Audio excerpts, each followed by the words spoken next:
This is Morning Juice. Sports, insight, and great storytelling. Starring Bobby Carpenter and Jeff Tito Thitoff. It's time to attack and dominate. Attack and dominate, that's the plan each and every day, but especially on this Tuesday. I'm Tito, Jeff Thitoff.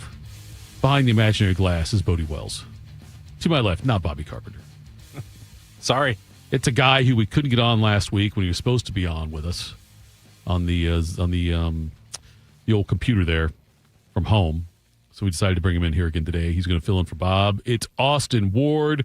And boy, in the old system there, Bodie, I would have the applause ready to go. I don't have it. Do you have it over there? Can we applaud for it? Might take me a minute to find it. Okay, then I'll keep talking. Austin Ward, who covers the Ohio State football team. There we go. That's probably a perfect one right there. That's all I need. That's all you. That's all I deserve. There, we look at that. The fans go wild. How are you, Austin? Wonderful. Great to be in here hanging out with you guys. Busy Tuesday. You're going to have Ryan Day. Bloody Tuesday. At Bloody Tuesday later on. First, you got to get not so bloody at the podium in the team room with Ryan Day giving those updates as we get ready for Purdue week to ramp up. What could be more exciting than that? A 1 o'clock game in West Lafayette. Such a weird time, isn't it? Yes, could it go is. wrong? I mean, it's been, I don't know that I've ever actually covered a 1 o'clock See, now, local time Ohio State game. I mentioned this before. Back when you could only be on TV twice a year, it's when Ohio State's home games are usually 1:30 on the radio. I remember listening on the radio all the time. I was delivering papers. Anyway, are you going to West Lafayette or not? Oh, yeah. I don't miss them. You go to every road game. I'm at every game.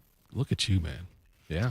Including the ones in the grayest, most overcast, disappointing college town in America. West Lafayette. I have never seen the sunshine there. I don't think it's possible. I make the joke all the time. See, now we're doing this. I make that joke all the time, Austin, that there is I don't know if the sun has ever shone in West Lafayette. I've been there several times, and every time, no matter what time of year, it's the same crap. By the way, on TV, it looks dark.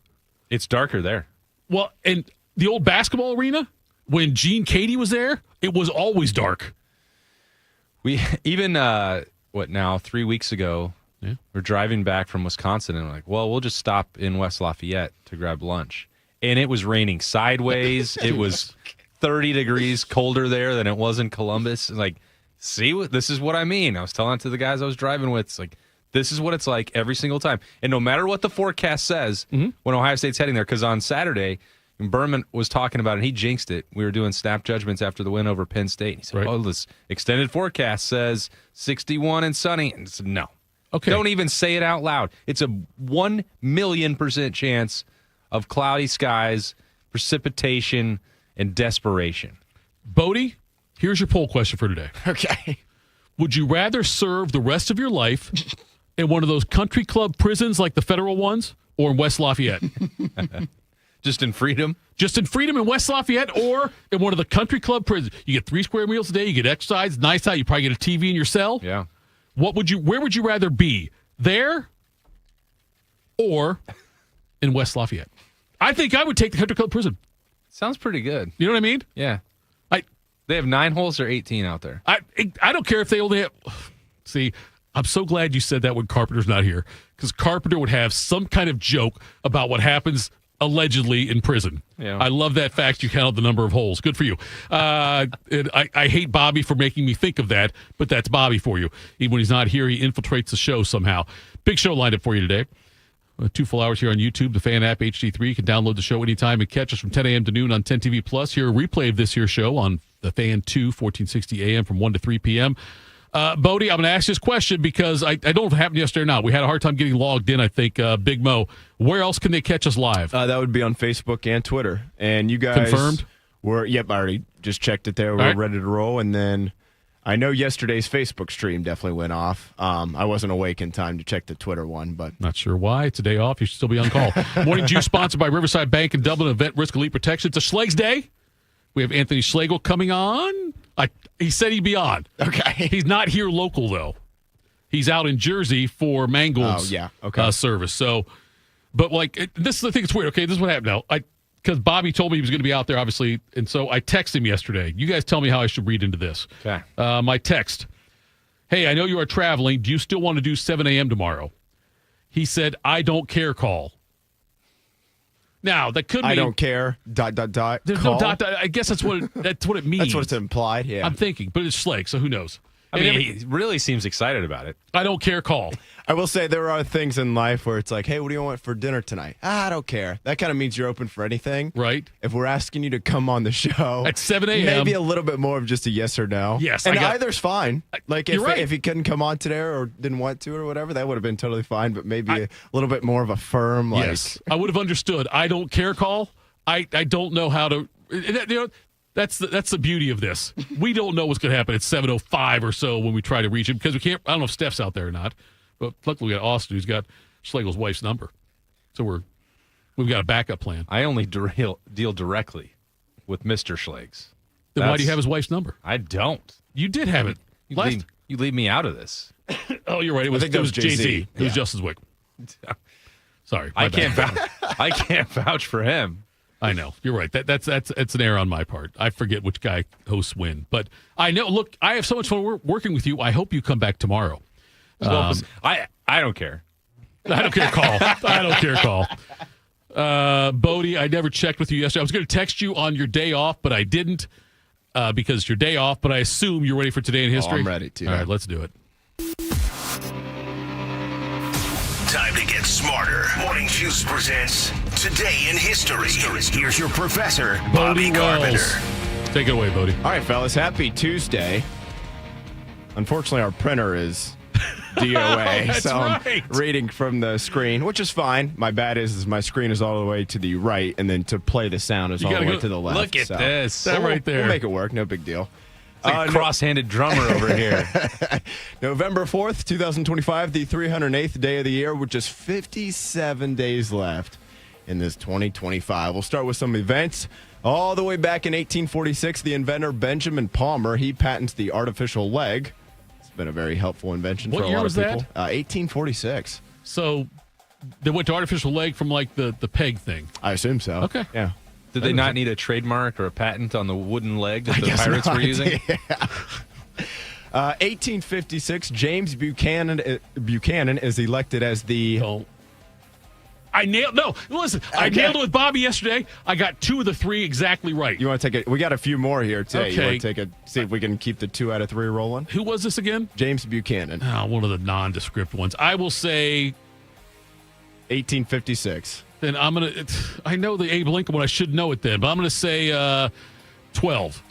Okay, you're kind of on the right track there. He not. was the 15th president of the United States of America. Yeah.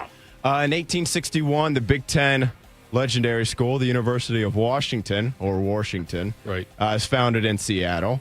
1884, Grover Cleveland is elected as the... What year? That would be 1884, so... I'll let just Austin shy guess of 30 first. years Austin, later. you go ahead first. 19. I'm going to say 18. 22. Oh, no. 22nd lot of them in president there. of the Time United goes. States. Time I goes forgot one of them fast. got killed. That's what happened. Yeah, that did happen. Yes, it did. That is another number in it earlier. Actually, even a couple of them. Yes. there. You're right. That's right. A couple of them did. Yeah. Yes. 1903, Harvard Stadium, the first stadium built specifically for American football, holds its first game. In 1914, Vogue holds their first fashion show in New York City. 1952, Dwight Eisenhower is elected as the... Good. I'm out. I never claimed to know American history. That's why I'm listening to Bobby and Bodie every day. 27. Tito. I don't know. 34th president of the United States of America. I meant to say 34. Yeah, exactly. I said in parentheses. Add one more score. 1954, just a couple years later, the Philadelphia A's moved to Kansas City. They were there for about a dozen years or so. Then they made their way to Oakland in 1968. Now they're heading to Las Vegas here soon. Right now they're in Sacramento. Yes.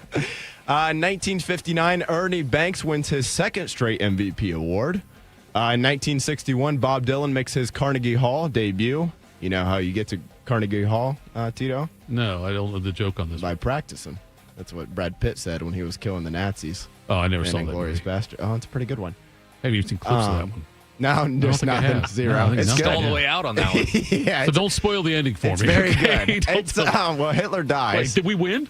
Yes, we did. Big win. Okay. Big win for the program. All right, there we go. It's not necessarily 100% based on a true story based off of the ending, but it's a good movie. It's a who made that one? Is that a Quentin Tarantino? Yes. Quentin Tarantino. Exactly. Yep. Where was I at here? 1967, Pink Floyd makes their live U.S. debut at the Winterland Auditorium in San Francisco, California. Here's 1975. where I catch out, by the way. Pink Floyd overrated. I've said it before. Squeeze better than Pink Floyd. And someone's getting in the chat. It might have been Patrick. Sure. One of your Irish guys, I think, said not Irish like the. I'm not saying Irish Not like the you're from culture, Ireland, but yeah. the culture. There we go. I'm saying a Notre Dame fan called me out on that. You last are time. really adamant about this Squeeze thing. This came up on Friday when know I was it in here did. too. I Am know, I going to I'm have just to telling hear you. about him every No, time? Not every time. I'm just telling you. Guess so. Squeeze. Start listening to Squeeze. Rush overrated. U2 overrated. And Pink Floyd overrated. At me. But Squeeze is properly rated. Squeeze underrated. Squeeze should be rated higher than those guys. Jim Palmer, overrated, underrated? Jim Palmer, no, definitely he's properly rated. He's dealt with a lot of 20-win seasons, underwear ads. On this date, back in 1975, he won his second Cy Young Award. On this date in 1980, Steve Carlton of the Philadelphia Phillies wins his third National League Cy Young Award. Lefty. In 1984, Prince opens his Purple Rain Tour in Detroit, Michigan. In 1987, the NBA announces 4 new franchises, Charlotte and Miami. They would begin playing in 88, just a year later. And then Minneapolis and Orlando for 1989. In 1994, the United Center in Chicago opens up. The Bulls beat the Charlotte Hornets 89-83. Pretty low-scoring affair there. Quite the game there. Ohio State last night had, 66 in the first half? Yeah, 118 from the Buckeyes last night. Almost a school Playing a little NBA action. record. Yes. 1996, the Spice Girls released their debut album, Spice. It would go on to sell 23 million copies. I'll tell you what I want, what I really, really want. Don't tell me what you want, what you really, really want. I wanna really, really wanna zig. If you wanna be my lover, you gotta get with my friends. Get with your friends. What's that mean?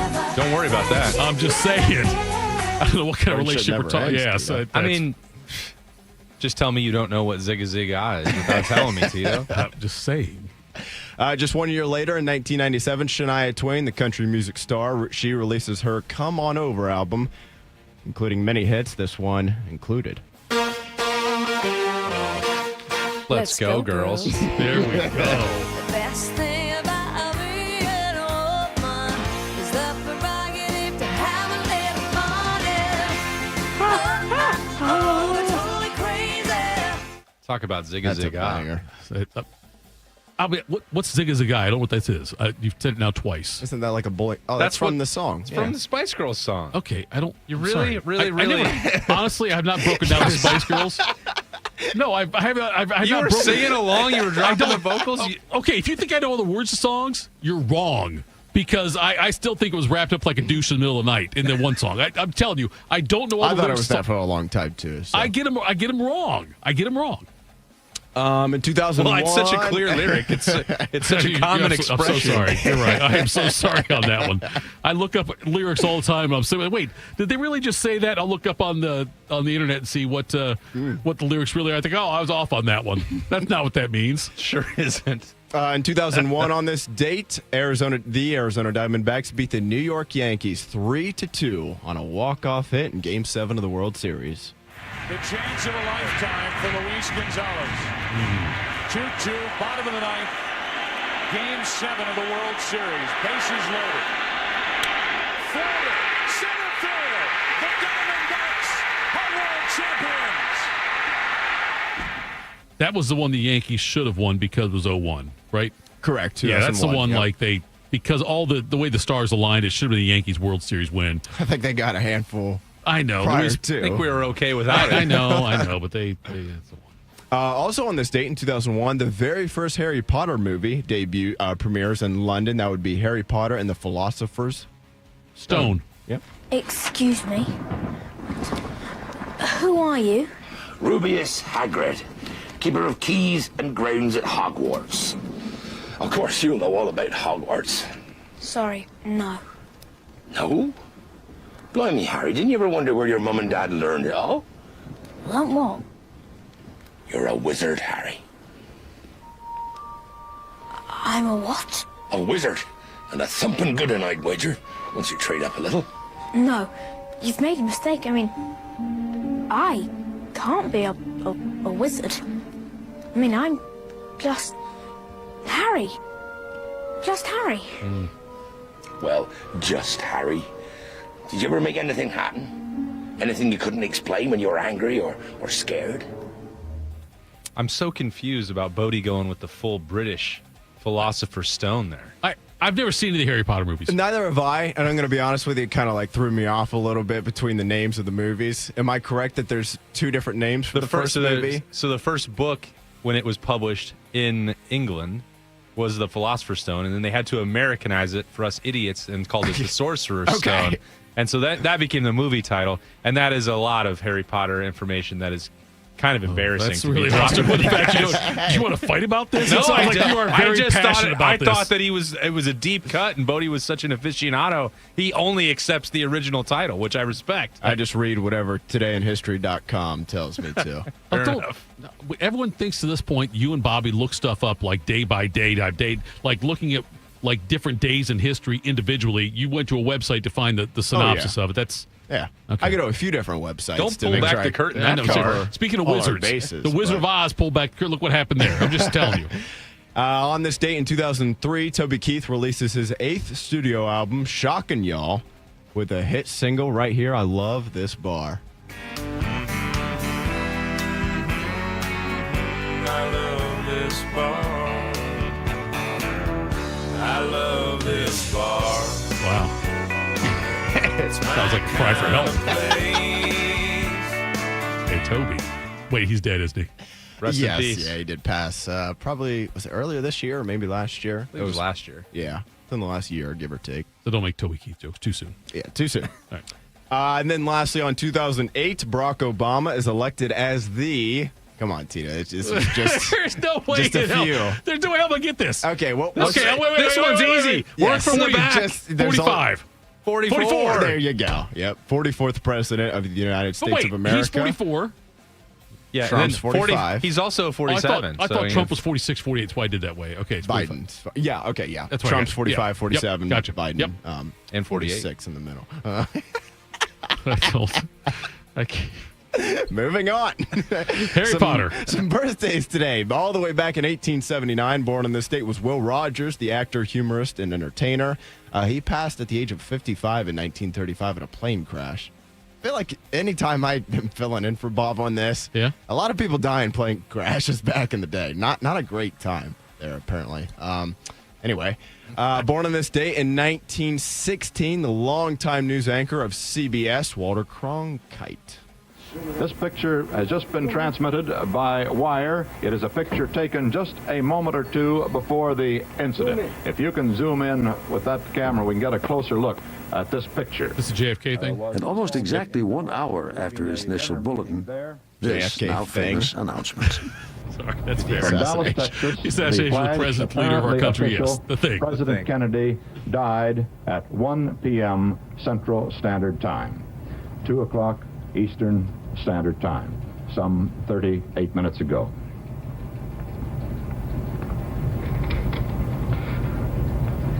Vice President Lyndon Johnson has left the hospital in Dallas, but we do not know to where he has proceeded.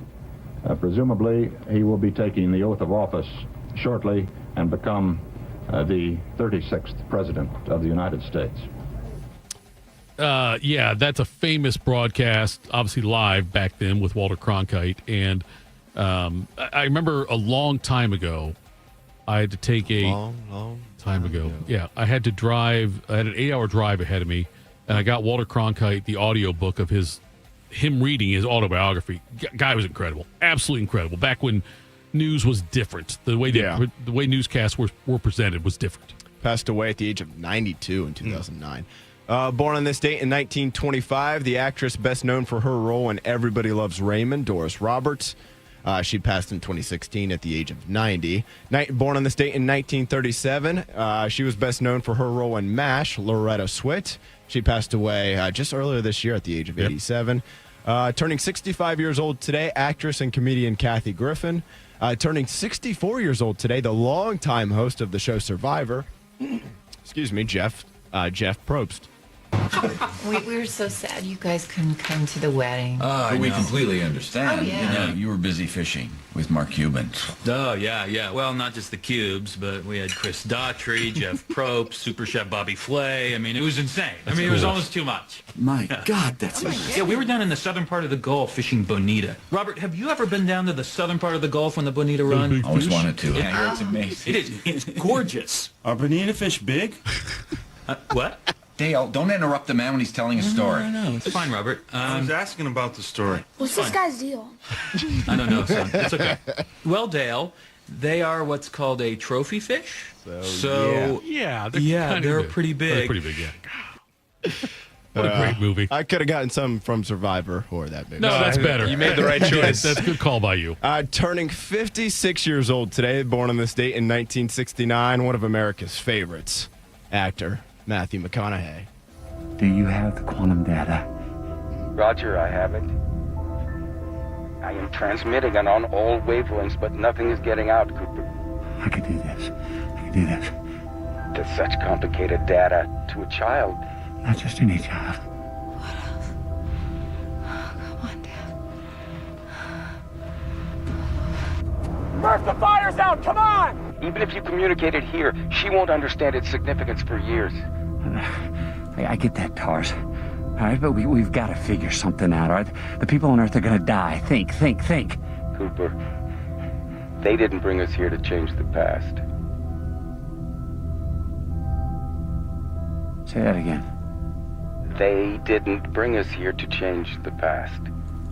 They didn't bring us here at all.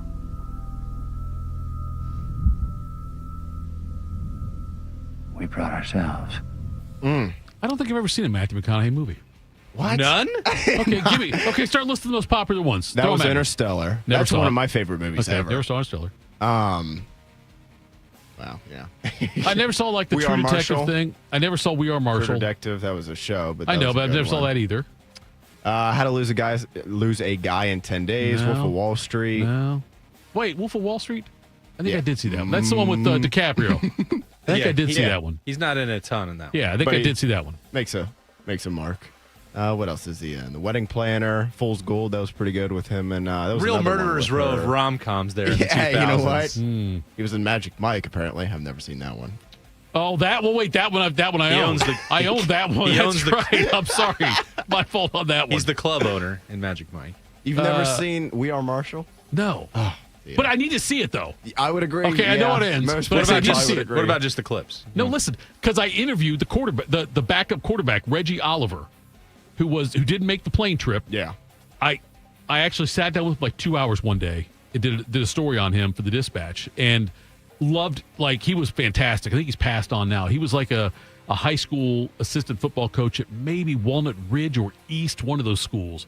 And didn't make the trip because he was a freshman. Is that right? freshman, And yes. freshman didn't play. Yeah, Couldn't play, right? Right, and he's there with a couple of his buddies that are also on the team, other freshmen, listening to it and listening to what happened on the radio. Then, Yeah. and like they This hear is it. all in the movie. Yeah. Oh, it is? Yeah. Oh, great. It's factually correct. Then they go down there, and he said it was so surreal because, like, he sees everything going on, and he's, like, literally walking through this forest, these woods or whatever, and he remembers, like, stepping on a teammate's body and stuff, and he was talking about that graphically. Like, oh, my God. Like, that right there is the best story I ever wrote for the Dispatch. Was talking to him I talked for like 2 hours. He would talk forever. He was great. He was outstanding. Even when Bodie doesn't have a plane crash in this date in history, Yeah. it still gets looped back Somehow into goes one. back. Yep. some way. Yep, sure does. Also turning 56 years old today, one of Tito's favorites, Well, the don't- rapper and record producer known as Sean Combs, Uh-oh. also known as Diddy. Definitely one of Bob's favorites. I liked Puff Daddy. I don't like Diddy or P. Diddy. I liked Puff Hopefully, Daddy. in prison, he, I don't know, got a birthday cake or something. Or today. West Lafayette. I don't know if he's got the choice. Born on this date in 1975, turning 50 years old today. Even the number one pick in the 1997 NFL Draft, the Hall of Famer, Super Bowl champ, greatest show on turf member, and one of the greatest Buckeyes ever, Orlando Pace. The Big O. The Rams' greatest show on turf was one of the most electrifying offenses the league has ever seen. And at its core was one of the most dominant linemen to ever play the game.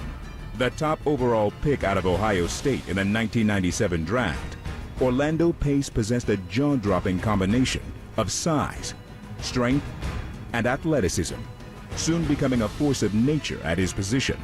He bulldozed defensive lines, clearing the way for the pyrotechnics of Kurt Warner, Marshall Faulk, and a dizzying complement of elite receiving targets.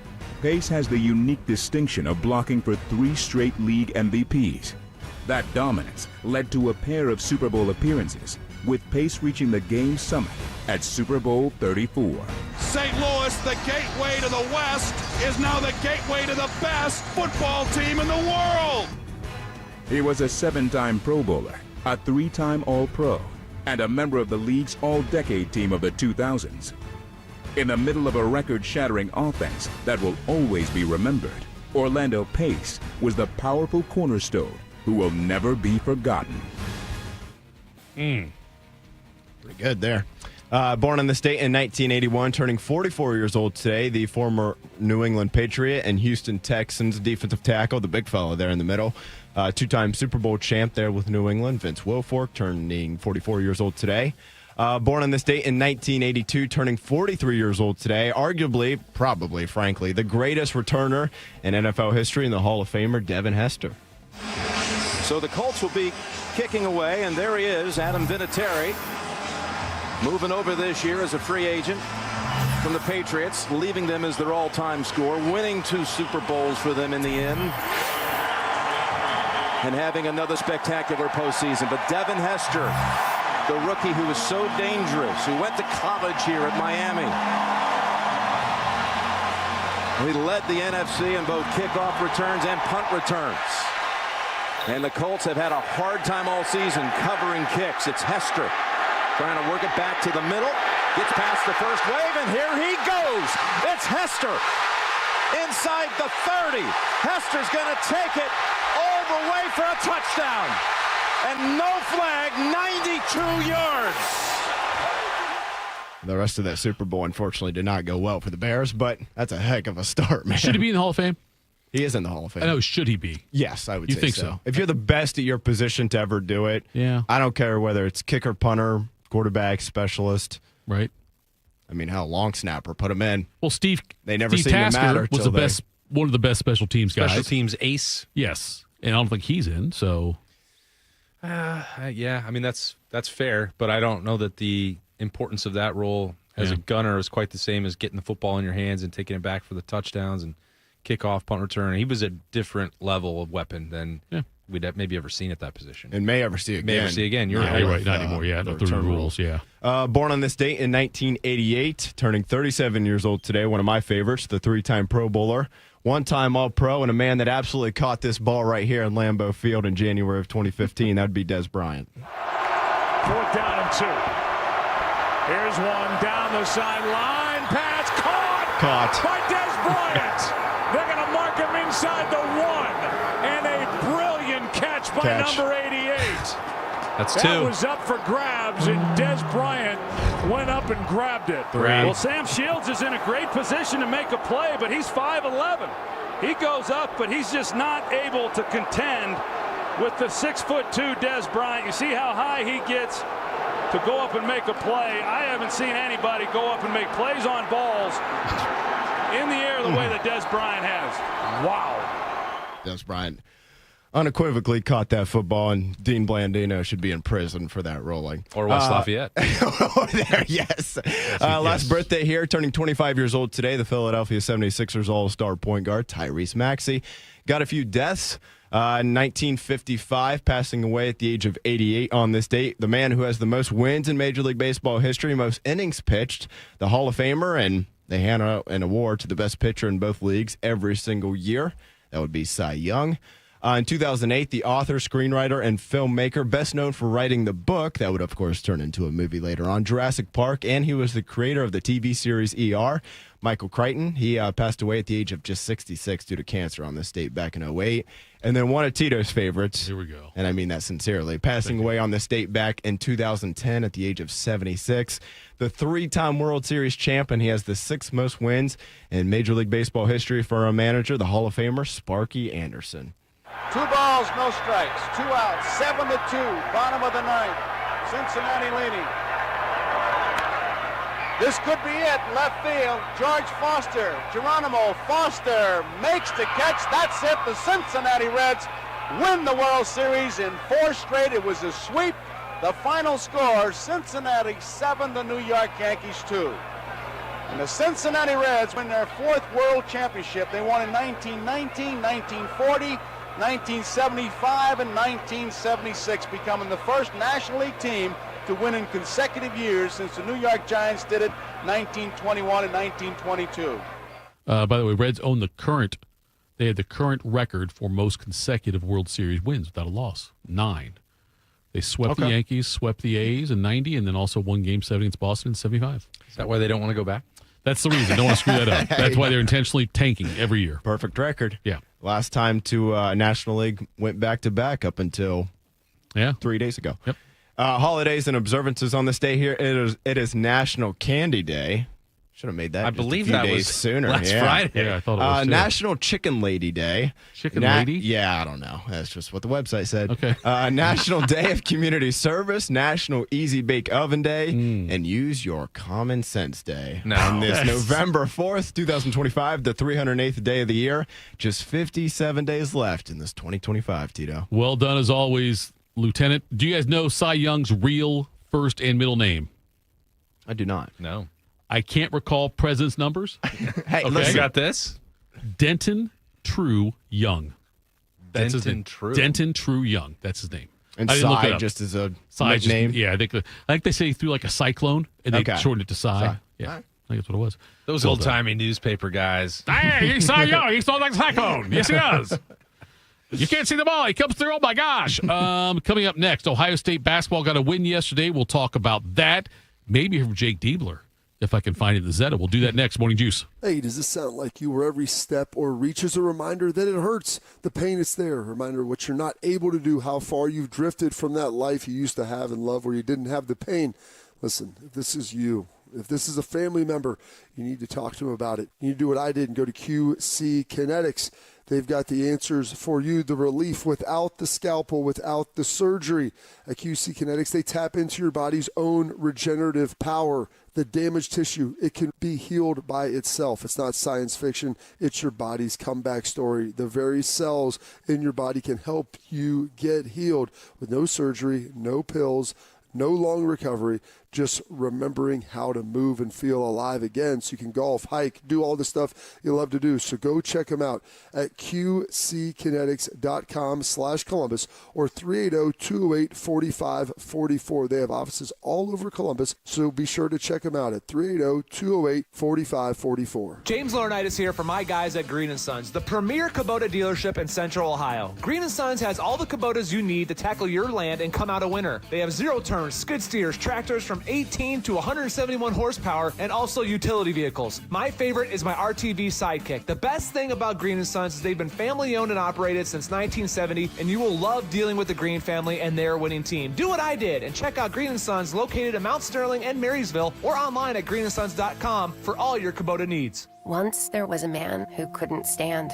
A mom who couldn't wait. A scientific community that said it couldn't be done. And then you. And then I. And then we. Brought neuromuscular disease into screaming color with the Muscular Dystrophy Association. For 75 years, our voices have thundered through the halls of Congress. We've willed the impossible into existence. We've pushed the science, raised the funds, shifted the narrative, and transformed the reality of life with neuromuscular diseases. For 75 years, we've built communities together. Established the field of neuromuscular medicine, and made it thrive. Call that a legacy. Call it impact. Call it momentum. Just call it ours. Because it's the generations of community heroes that give MDA the strength we have today. And until neuromuscular disease is a thing of the past, you couldn't stop us if you tried. Join us and celebrate 75 years of breakthroughs at MDA75.org. At National Geographic Society, we believe in the power of wonder. It drives us to explore, pushes us to see the world differently, moves us to action. And we believe that today, wonder is more essential than ever. Wow. That's why we're supporting a new generation of explorers to ask big questions, make breakthroughs, and bring the future closer. Wonder awaits. Will you join us? Visit natgeo.org/wonder. One man is a national champion, NFL veteran, and local business leader. The other man is Tito. This is Morning Juice. Sponsored by Riverside Bank of Dublin. Here's Bobby and Tito. All right, Morning Juice. It is not Bobby. It is Tito, though. It is Austin Ward and Bodie Wells. And we're here today. Ohio State yesterday, men's basketball team kicked off their season. And I found out something new. I'm sure you'll be happy to hear this. There is no longer an ooey pooey. That's right. I didn't know that. Yesterday we had a discussion about it, and Bobby and I and also Big Mo all thought there was still an ooey pooey in addition to the ooey. But apparently it's just ooey pooey is now ooey. Yeah, it's just IU Indy. Yes, they came in and they scored a lot of points last night. 118-102 was a final there. We'll hear from Diebler in just a second. First, I want to tell you about this, though, if I can play it, Bodie. There we go.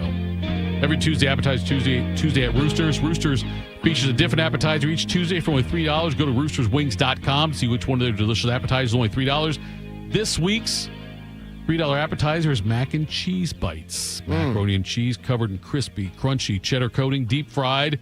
You had me at deep fried. And served with sour cream. I don't do the sour cream. Some people like a little of the spicy ranch with it. Some people like some hot sauce with it. I think I'd go with that. Make it your own. Yes. So good you'll wish you were a kid again. Even if they weren't good, I'd still wish I was a kid again. Yeah, it's an elite appetizer. Yes. So later on in the show, by the way, make sure you stick around because we will give away a $50 gift card to Roosters. What else we give away today, Bodie? We got something else later on too. Tickets, yeah. How are we going to do this? Because we got 2 giveaways. Yeah, we can just do... How about this? Let's do this. Yep, go ahead. Here's my thought. Okay. You ready? Here we go. I asked you a question and interrupted you. You keep thinking about it. It's like we're married. I told you I'm not sure, but then I told you I'm sure. How about later on, when we do That's What He Said, in that break, we'll give away both prizes. When you call in, if you're the first caller with the answer, you can decide if you want the gift card or OAR, and then the second person gets OAR. You're kind of making my life a little bit more difficult on that. Do you if I'm being think honest with you? That's fine. We'll talk. We can workshop it. That's good. That's called show prep. So the win last night, Ohio State, scored a ton of points. 118. Gave up a ton of points. Sure did. 102. And that, I think, is the concern with this team this season is just defensively. They can score with anybody, but can they ever stop anybody? And they had a significant lead. They were up 16 at the half, ended up being 16. Here's Jake Diebler after the game talking about playing up tempo. It's going to be part of what they do. Yeah, I think really the 3 games, we'll call them games that we've had, Tennessee scrimmage, Ohio exhibition, and this, we've played at a pace that I like. This was unique. This was faster than those other 2, but those other 2 were high possession games. So it's who we are. It's who we are. Now we know we're going to go against some opponents that are going to, send most of their guys back. They're going to make it work in the half court. I think we're prepared to do that. Hopefully you're seeing we're a team that's a lot more concept-based, less set-driven, and guys are read and reacting off of each other. They're playing together. The ball is kind of telling us what to do, and it's a fun way to play, and it's a fun way to coach, and we can do it because we got a great group of guys who are bought in, who have high basketball IQ. There's a ton of skill out there. It's been fun so far, but make no mistake, we're going to go up against opponents who are going to do everything they can to slow us down, and we got to be prepared for that certainly. But this wasn't one of those opponents. This was one of the fastest ones. If you look at it yesterday, Michigan scored 121 in their game against Oakland.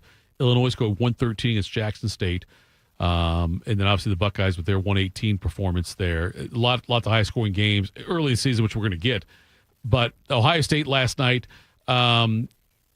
big game. Look, they had, 28 points from Christoph Tilley. You had 26 from Bruce Thornton, 22 from Devin Royal.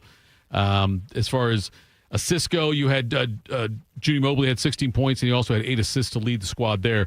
This team is going to be pushing the ball a lot. They'll be fun to watch.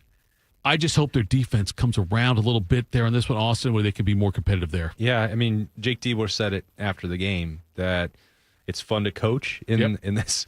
When you're scoring that many points, of course, that's going to be really enjoyable on the sideline. But there is another half of the game, and putting allowing triple digits to be up there from an opponent like IU Indy, which all due respect to them, they made their shots. They made the most of their. They did not back down from that opportunity at the shot. So that part, I think, can't be that fun for someone in Dieber's position. You're going to stress out if you can't make some defensive improvements. And, it's game one. You're going to have some of that stuff. Mm-hmm. I'm not going to make any sweeping judgment off of that. It's encouraging to see them make their shots, Ohio State. If they're going to play at that tempo all year long, you're absolutely right. They're going to be a roller coaster ride, and they're going to be entertaining to watch. But if you can't rely on some stops and you're trying to get through the Big Ten schedule, that's going to be stressful. And Jake Dieber's going to start showing some gray hairs. But that's just for starters. They got to win. They won comfortably. Yes. And they are going to make a lot of shots. Yes. They are going to score points this year. They have some offensive firepower. You just wonder how much more progress they'll make on the other side. Ohio State had 54 field goal attempts.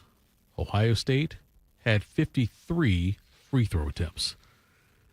You're not getting that every game. I mean, they still shot like 65% from the field. 53 free throws last night? They were, they were 42 out of 53 from the free throw line. Uwe, not Uwe Pooey, Uwe got whistled for 36 fouls in the game. And so, yeah. 53. Well done by you. But everyone got into the game for both teams. And like I said, they played even in the second half. But Ohio State, 118-102. They get a win there. Buckeyes, and that game was on one of those Big Ten Plus games. But next they get Purdue Fort Wayne. And that'll be a real tour of the Indianapolis universe. Purdue or Fort Indiana Wayne, University. then App State. Okay. Purdue Fort Wayne's Indiana. Yeah. Notre Dame, they play them coming up after that, like after App State's Notre Dame there. Yes, I get a few games there in Indiana, though. But, we'll keep an eye on that. Christoph Tilley led everybody with 28 points in that game, win for the Buckeyes. Coming up next, we'll do Quick Hitters Morning Juice. Hey, Columbus. It's Lorenzo Stiles Jr., Ohio State student-athlete. Football runs deep in my family. My dad played here, and now my brother and I are proud to carry on that tradition. At Monogram Homes, family matters too. They treat every homeowner like one of their own, building with care, precision, and pride. Monogram doesn't just build houses, they build homes, crafted just for you. So whether you're starting your first home or designing your dream space, Monogram Homes has got your back every step of the way. Visit monogramhomes.net to start building today. Monogram Homes, a builder you can trust. Hey guys, 13-year NFL veteran and Super Bowl champion Jason McCourty here, and I'm the Innovation Ambassador at FAIR, Food Allergy and Research Education. I would say the most challenging thing as a parent of a kid who has a food allergy is probably the ignorance that I myself had in the beginning. I didn't know what anaphylactic shock was. I didn't know the dangers, let alone the things that she needed to be able to have a normal life. When you go to drop your kid off, and every single time in the beginning, we'd have to go through everything she was allergic to. Preparation is everything. And me, for playing football for 13 years, it was all throughout the course of the week. It's getting ready for game day. When you're on the field, you're playing for your fans. At home, you're playing for your family. My playbook, read labels, keep it allergy friendly, and have an epinephrine nasal spray as a backup plan. Because when my family's safe from food allergens, that's the real victory. Visit foodallergy.org to learn more. Being diagnosed with leukemia, lymphoma, myeloma, or one of over 100 other types of blood cancer makes people want more time to do the things they love. That means more time to be artists, prom dates, world travelers, and moms. We are Blood Cancer United, the world's leading organization focused solely on blood cancer research, support, and advocacy. We do the most for more people with blood cancer, so people with blood cancer can do more of whatever they want. Blood Cancer United. Join us at bloodcancerunited.org. People don't realize that glaucoma is one of the leading causes of blindness. Because there are often no early symptoms, nearly half of those with glaucoma may not even know they have it until vision loss has occurred. I was diagnosed with normal tension glaucoma in July of 2020. And what we found out at that point was I had already lost 40% of my sight. You think it only affects people that are, 75 or older, retired, grandparents, and that's not the reality of it. I didn't think at all glaucoma was going to affect me because I didn't know of anyone that had glaucoma, no one in my family. When you have glaucoma, you can't get back that sight that you lost. And so early detection and treatment is vitally, vitally important. Don't miss life's most beautiful moments. Schedule an eye exam today. National Glaucoma Research, a Bright Focus Foundation program, offers free resources and tips for healthy vision. Learn how to protect your sight at stopglaucoma.org. Bobby Carpenter, husband, father, Buckeye. Jeff Thitoff, husband, father, idiot. This is Morning Juice. It is Morning Juice. People in chat want to know, who is Bodie's team in college basketball? That would be the Fighting Irish Notre Dame team. Fighting Irish Notre Dame. He's loyal to one school and one school only. He is. I've got two friends. I'm sorry, two people I talk to. Good for you. No, I'm sorry. Don't see. I knew you'd do that. Playing the role of Bobby Carpenter today will be Austin Ward. My cousin Rob, who is obnoxiously Notre Dame fan, and Bodie. Steve Kerr? Yes, and Bodie, who is a more realistic Notre Dame fan. I think he's more realistic. Look, I think privately he's probably annoying. I guess I don't know cousin Rob. No, you don't know cousin Rob. I'm telling you. I imagine. Look, Bodie he's been very open and forthcoming about some of the things he's done, like when he yelled at a 75-year-old woman to sit down. Or she yelled him to sit down. He said he turned around and said, "Shut up, old lady, and just stand up. Get tickets in front of me if you want me to sit down." Something to that effect. I can't remember exactly how That's the whole about story went. right. Yeah. But Checks out. Yes, I will say cousin Rob, though, I think is a little bit obnoxious when it comes to Notre Dame. But Bodie, at least publicly, professionally, is only somewhat obnoxious. But let's hear more from Bodie. Morning Juice presents Quick Hitters. Sponsored by Dr. Mark Levy. If you're snoring and not good Lord, I sleeping, am. call Dr. Mark Levy today at 1-800-MORE-SLEEP. All right, what we got here, Bodie? Happy Tuesday, Happy fellas. Tuesday. I almost drove to Chestnut Hill on Saturday myself and murdered some of the ACC officials. We've just gotten to a point where it just... Forget everything I said before. Oh, goodness, what are we doing? Just tried to undermine everything Also he said. murdered our own kickers, all three of them, who all missed an extra point in the game. Or a field goal kick. Nevertheless, guys, Rarely see it. Saturday night, an 11-inning affair between the Dodgers and Blue Jays saw L.A. Oh, poor Blue Jays fans, man. That is, I don't know where that ranks amongst the worst losses ever in sports history, but it's got to be pretty high up there. They fell to the Dodgers 5-4 in 11 innings on Saturday night in Game 7 of the World Series as L.A. captured their second straight World Series championship. The second biggest winner behind the Dodgers was Fox, as the game Saturday night averaged 25.98 million viewers in the United States. That's not even counting Canada as well. That's just in the U.S. there. And then the game peaked. Where was this at in the article here? Sorry, this is getting a nice little, hey, if you like this article, subscribe. I don't really want to. No, I got all the information I needed. The game peaked on Fox with an audience of 31.5 million between 11:30 and 11:45. I'm guessing that was somewhere between the 8th and 11th innings, give or take there.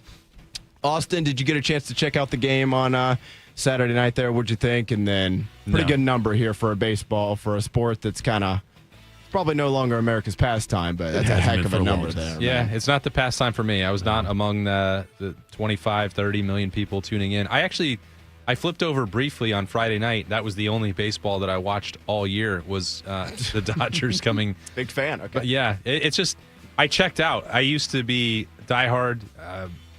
Watched every Braves game when I was growing up that I could, and then when I lived in Knoxville and could get them all, I was like, what am I doing? Wasting 4 hours every single night, 140 times, 160 times a year. I burned myself out on it. But so I saw the Dodgers. I don't appreciate what they have done in terms of escalating salary cap and buying championships, but they had to come back in Game 7 and got pushed to the brink. And I know that Shohei is a truly special talent, but the Dodgers don't do anything for me. And I alternated between college football games and Wyoming struggling on Saturday night and Saturday night's main event for CM Punk to win the world title rather than watch Game 7 of the World Series. So judge me as you will. No, look, I'm with you. And I don't, it's not appointment watching TV for me, even for the World Series. It just isn't, because, and I know part of it why I got turned off, same as you said, like 4-hour baseball games. I know 18-inning games. I know it's better now. I know it is better, yes. But I still haven't been able to fully cross over and trust them yet again. You know what I mean? And I don't know. Did you watch Saturday night at all? I flipped over a few times. I didn't watch it religiously, but like for me, baseball is a radio sport, and it's in the background. It's like I'll listen to the baseball game, like the Reds games, whatever, on the radio while I'm doing something else. Maybe while I'm mowing the lawn, I'll have the headphones on or something like that, or maybe while I'm falling asleep, I'll listen to it there. Or if I'm doing some kind of project that I don't do that involves hands, like some kind of tool work. I didn't say anything. I know you didn't. Bobby's not sitting here. Some kind of like chore around the house. I would your say hands, that. yeah. Yes. So then I will listen to it then, but I don't make it a point to watch baseball. College basketball here. The Purdue Boilermakers, they enter the season at number 1 in the country, and they begin their season tonight against Evansville. Any guesses? Aces. I got blue aces. Purple aces. Oh! So if you guys were half right track there. I didn't know we had to throw in the collar. And speaking of, being the number 1 team in the country, they also enter the season as the odds-on favorite to win the national championship at ESPN Bet. That's where you do your gambling, like Terry Rozier and Chauncey Billups. Under. They are plus 850 odds. Behind them, it's the Houston Cougars, the runner-up from last year. They are at about a plus 1,000. And then Duke, UConn, and Kentucky, 3 teams who are just struggling to get by every year. They round out the top 5 at 3, 4, and 5. Tito, the Big Ten, men's basketball, they haven't won a national championship since Michigan State did it all the way back in 2000. It's hard to predict now what's going to happen between now and March, and then in the tournament in March and that first weekend of April. But Can Purdue or maybe even another team break the streak this year for the conference? Purdue and Michigan are both going to be very good this year. Purdue's I know, that's fine. But Purdue, though, they got Braden Smith, who's a fantastic player. Probably the he's the odds-on favorite to win the Player of the Year. Okay, so and that's the thing that it's like, I like Braden Smith quite a bit, but it's impossible to predict. Will Florida win it again? Houston's got a lot of talent also as well, but college basketball, because of the way they do their tournament with all those teams in it, you don't have to be the best team during the regular season. Just be the best team at the end of the season. That's all you have to do. Purdue is very good at putting together the best regular season. They are really good at that. You're right, yes. But they don't tend to be built for that format in March. So I would fade Purdue. Now, those wouldn't be the juiciest odds you could get. But out of everything you could pick, I would just say not Purdue for me. It's just so hard, too, in college basketball. Like, the cream doesn't always rise to the top with the way they reward and award the champion. And I love March Madness. I'm not saying it's a bad thing, but, if Purdue played a best-of-7 series against a lot of teams, or best-of-3 or whatever, they'd win probably a championship or get very close to it. And they won. They played for the title 2 years ago when they lost to UConn. Is that right? 2 years ago, But, man, like, you miss half a dozen threes on a Saturday night, and all of a sudden you're losing who was that? In a football stadium. Yeah. They lost to... it was FDU. What does that stand Fairleigh for? Dickinson? Yes, that's right. Yes. Yep. And that's the thing with the college basketball, the way they have it set up. And I don't want college football to get to that point where it's like... Oh, God, I hope not. And I'm not saying they'll get to 64 or 68. That obviously won't happen. But I'm saying if they get beyond 16... Yeah. Then honestly, I start to worry about it. I'm okay with 12. I don't mind 12. It just should be the max.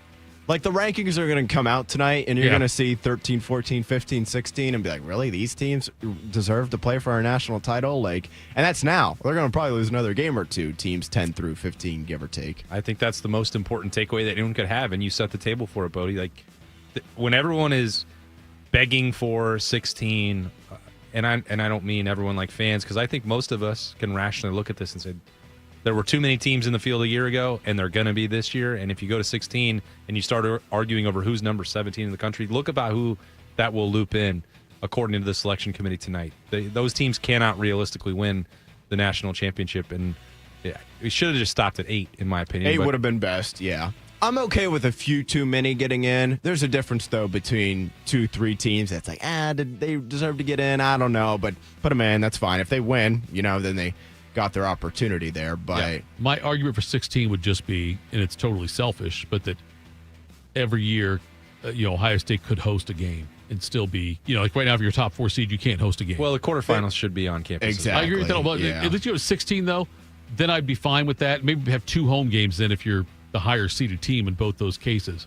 By the way, Arizona beat the Cowboys last night, 27-17. I did bring it up with Bodie earlier. It's a Tuesday, Bodie, not Thursday, Bodie. Yeah. Make sure you get that right. I think he knew. That's why he didn't include loss.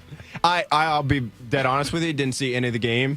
because the stupid you guys want to talk about something that pisses me off. This YouTube ESPN thing is just driving me crazy. What did you do on Saturday? So on Saturday, I did one of two things. One, I went down to my dad's house, and he has DirecTV, so I watched the game there. And then there was just so many games on throughout the evening still, Oklahoma, Tennessee in particular, that I wanted to watch, that there was you can pay for a $5 24-hour pass through Sling, I think it was. Either Sling or YouTube TV. Not Sling or Fubo. So signed up for that, paid for that, got charged twice. Oh, so that's pretty awesome. But I decided, I'd charge it to the game, man. An extra $5. I'm not going to lose my mind over that. But I'm not going to keep paying $5 every other night to watch a game, especially this Cowboys team. Like, I knew I was going to bed at halftime probably anyway, and I was kind of following the score, so it was 10-0. I was like, really? Like, Jacoby Brissett? And I was like, you know what? I'm good, man. I'm just going to tap out. But, I would definitely pay to watch Notre Dame, obviously, because they're actually pretty good this year, and I can't miss a Notre Dame game. But with Dallas last night, it was just like, whatever, man. I kind of just mailed it in, and this whole stupid YouTube TV thing, though, is just because, like, I would have watched the Notre Dame men's basketball game last night, couldn't because it was on like ACC Network Extra or something. I don't know. Like Ohio State was on Big Ten Plus on ESPN's, like, whatever. Their subscription thing.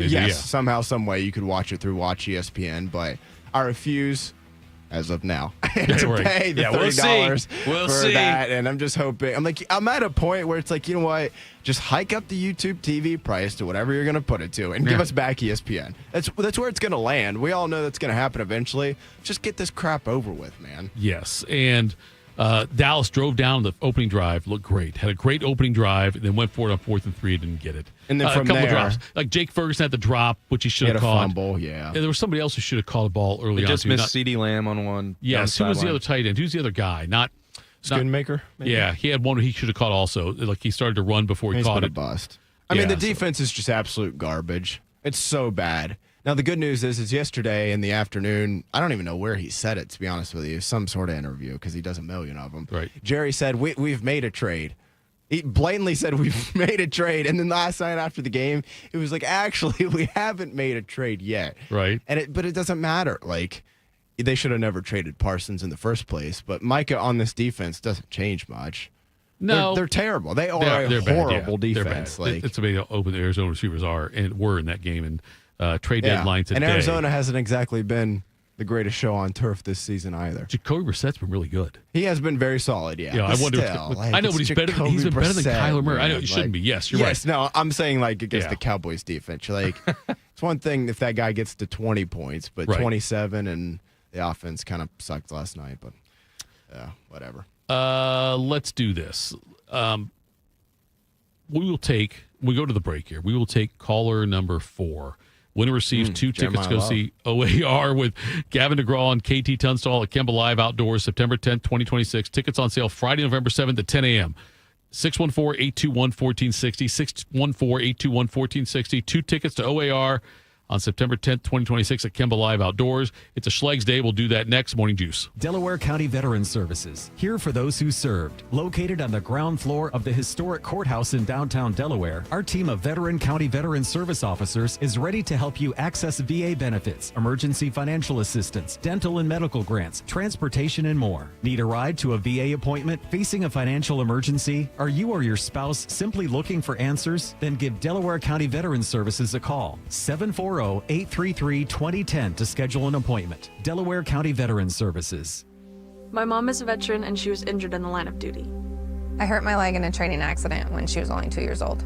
She had 7 different surgeries over the span of 9 years, and there were tons of complications. I couldn't be the mom my kids needed me to be. She missed so much. After my last surgery, I got an infection so bad I thought it was going to kill me. I told her she couldn't leave me yet. There was still so much she had to see. I hadn't even graduated. I'm doing much better now. I may have lost my leg, but I've gained so much. I'm an active part of my kids' lives. She can kick a mean soccer ball. DAV's been there for me and my family. Through thick and thin, they've had our back. Every year, DAV helps more than 1 million veterans like Sandy get the health and disability benefits they've earned so they can achieve victories great and small. My victory is getting my life back. I got my joy back. We got our mom back, thanks to DAV. Support more victories for veterans. Go to DAV.org. I always tell people I was the luckiest guy in the world. I wanted to be an Army man or a fireman, and I got to do both. As a firefighter, my job was about saving lives. I never thought one day I would be fighting for mine. After spending his career answering the call to save others, Ken was diagnosed with ALS.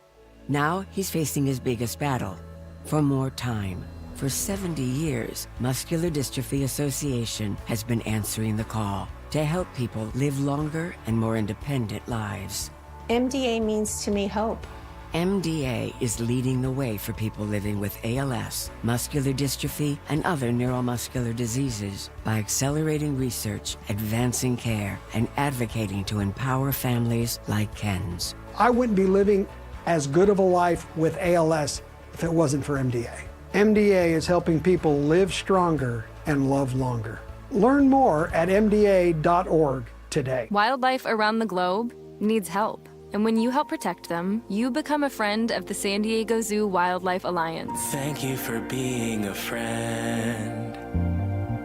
Travel down the road and back again. Your heart is true, you're a pal and a confidant. Thank you for helping protect wildlife around the globe.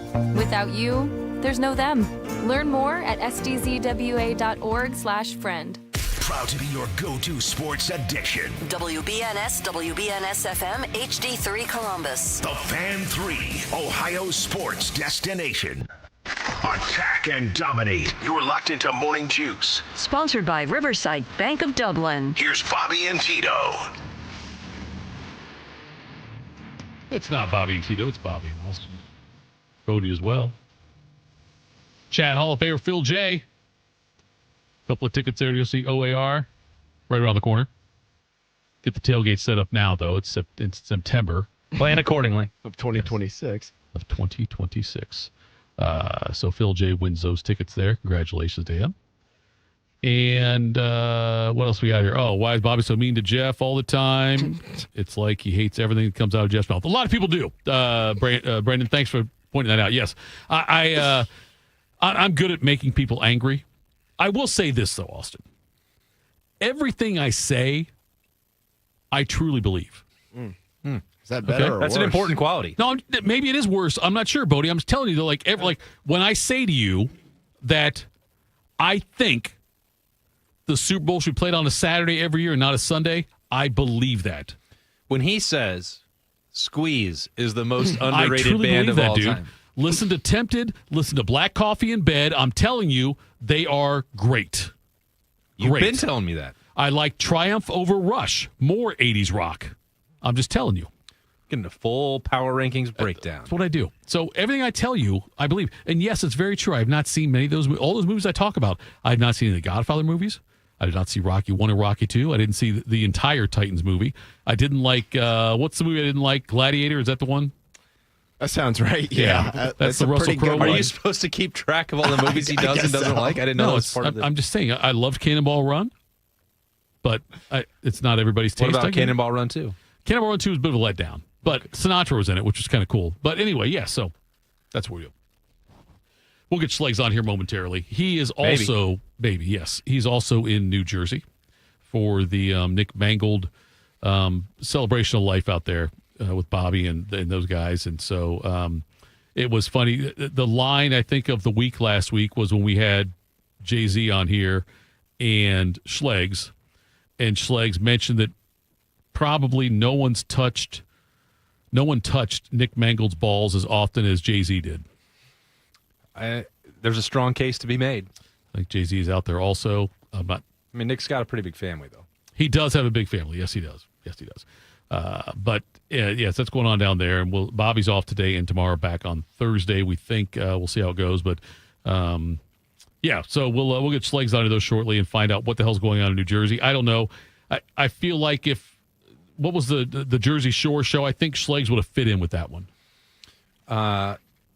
Jersey Shore, I believe, was the show. Yep, that was exactly what it was called. Thank you. A little gym, tan, and laundry. That is Schlegs' lifestyle. What was the one's name? The Snooki? Is that who it was? Yeah. I'm not saying Schlegs was Jersey. The situation. Yeah, the situation. I'm not saying he's Jersey-esque, but I think that Schlegs would have been a good fit with that cat. I'm not sure that they could keep up with him. They probably couldn't. There's no way. They probably couldn't keep up with him there, but usually we get him on, then we'll see if we can grab him here shortly and talk about that. But Ohio State's got their game at Purdue. We'll talk more about that in the next segment. I promise you I want to get Austin's breakdown of that game. Purdue, bad. Buckeyes, good. At Purdue, only 5 points worse than Michigan. You've been reading my work, Bodie? Look. Only 5 points worse than Michigan. I tell you guys, if Michigan wins that game again this year. That performance on Saturday. Their offense is not good. The timing of that is remarkable because Ohio State's going to be looking at that closely, and you can take it two ways. You can pay deference to your rival and say, look, I mean, they suck. Purdue is really good. Look what they did to Michigan. Like, they really pushed them to the brink. Was that game in Ann Arbor? Yes. Yeah. Which is even more troublesome. Bryce Underwood is struggling right now. I think Bryce Underwood looks like a true freshman. Yeah, it's fine. It just I'm not saying that he is not flashing potential. Right.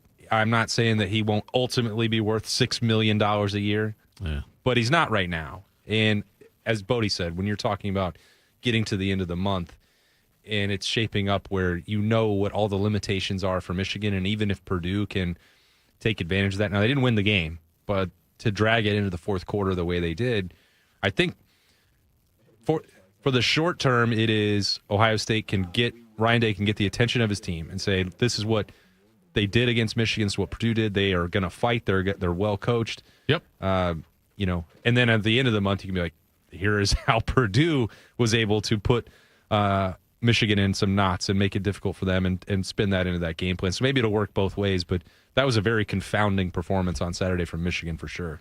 It is a Schlegs Day. Let's do this. The best way to start a morning is with a heavy dose of iron. Gas station ready, always. It is Schleg Day. He doesn't come to us from Circleville or Jacksonville or Upper Arlington. He's down in New Jersey. Schlegs, good morning, my friend. I appreciate you jumping on with us this morning. I know it's early. Well, not early for you. You've been up for a couple hours already. What was your takeaway from the Ohio State-Penn State game this past weekend? No, you just woke me up, so it's good. That's good. It's good. Yeah. Wait. I'm going right back to bed. Okay, Anyways, who are you with? Are you in a room takeaway? by yourself or with somebody else? Is Steph with you? No, she had work. She Okay. had Do you have kids? Do you have a room with somebody else, or are you going solo? I'm right here. Hey. Oh, nope. Guess what? Nobody. Yeah. So, anyways, all right, back to what was my biggest takeaway? Yes.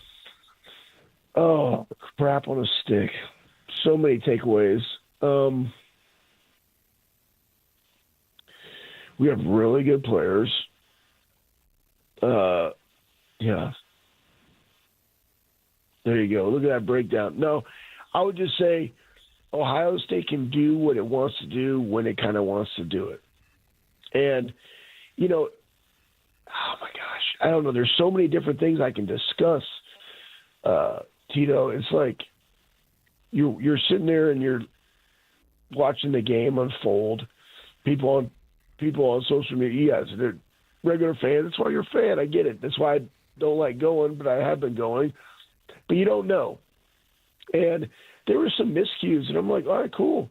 There's miscues. And I was just like, all right, coaching point right there. That's a coaching point. Great. We can address those things.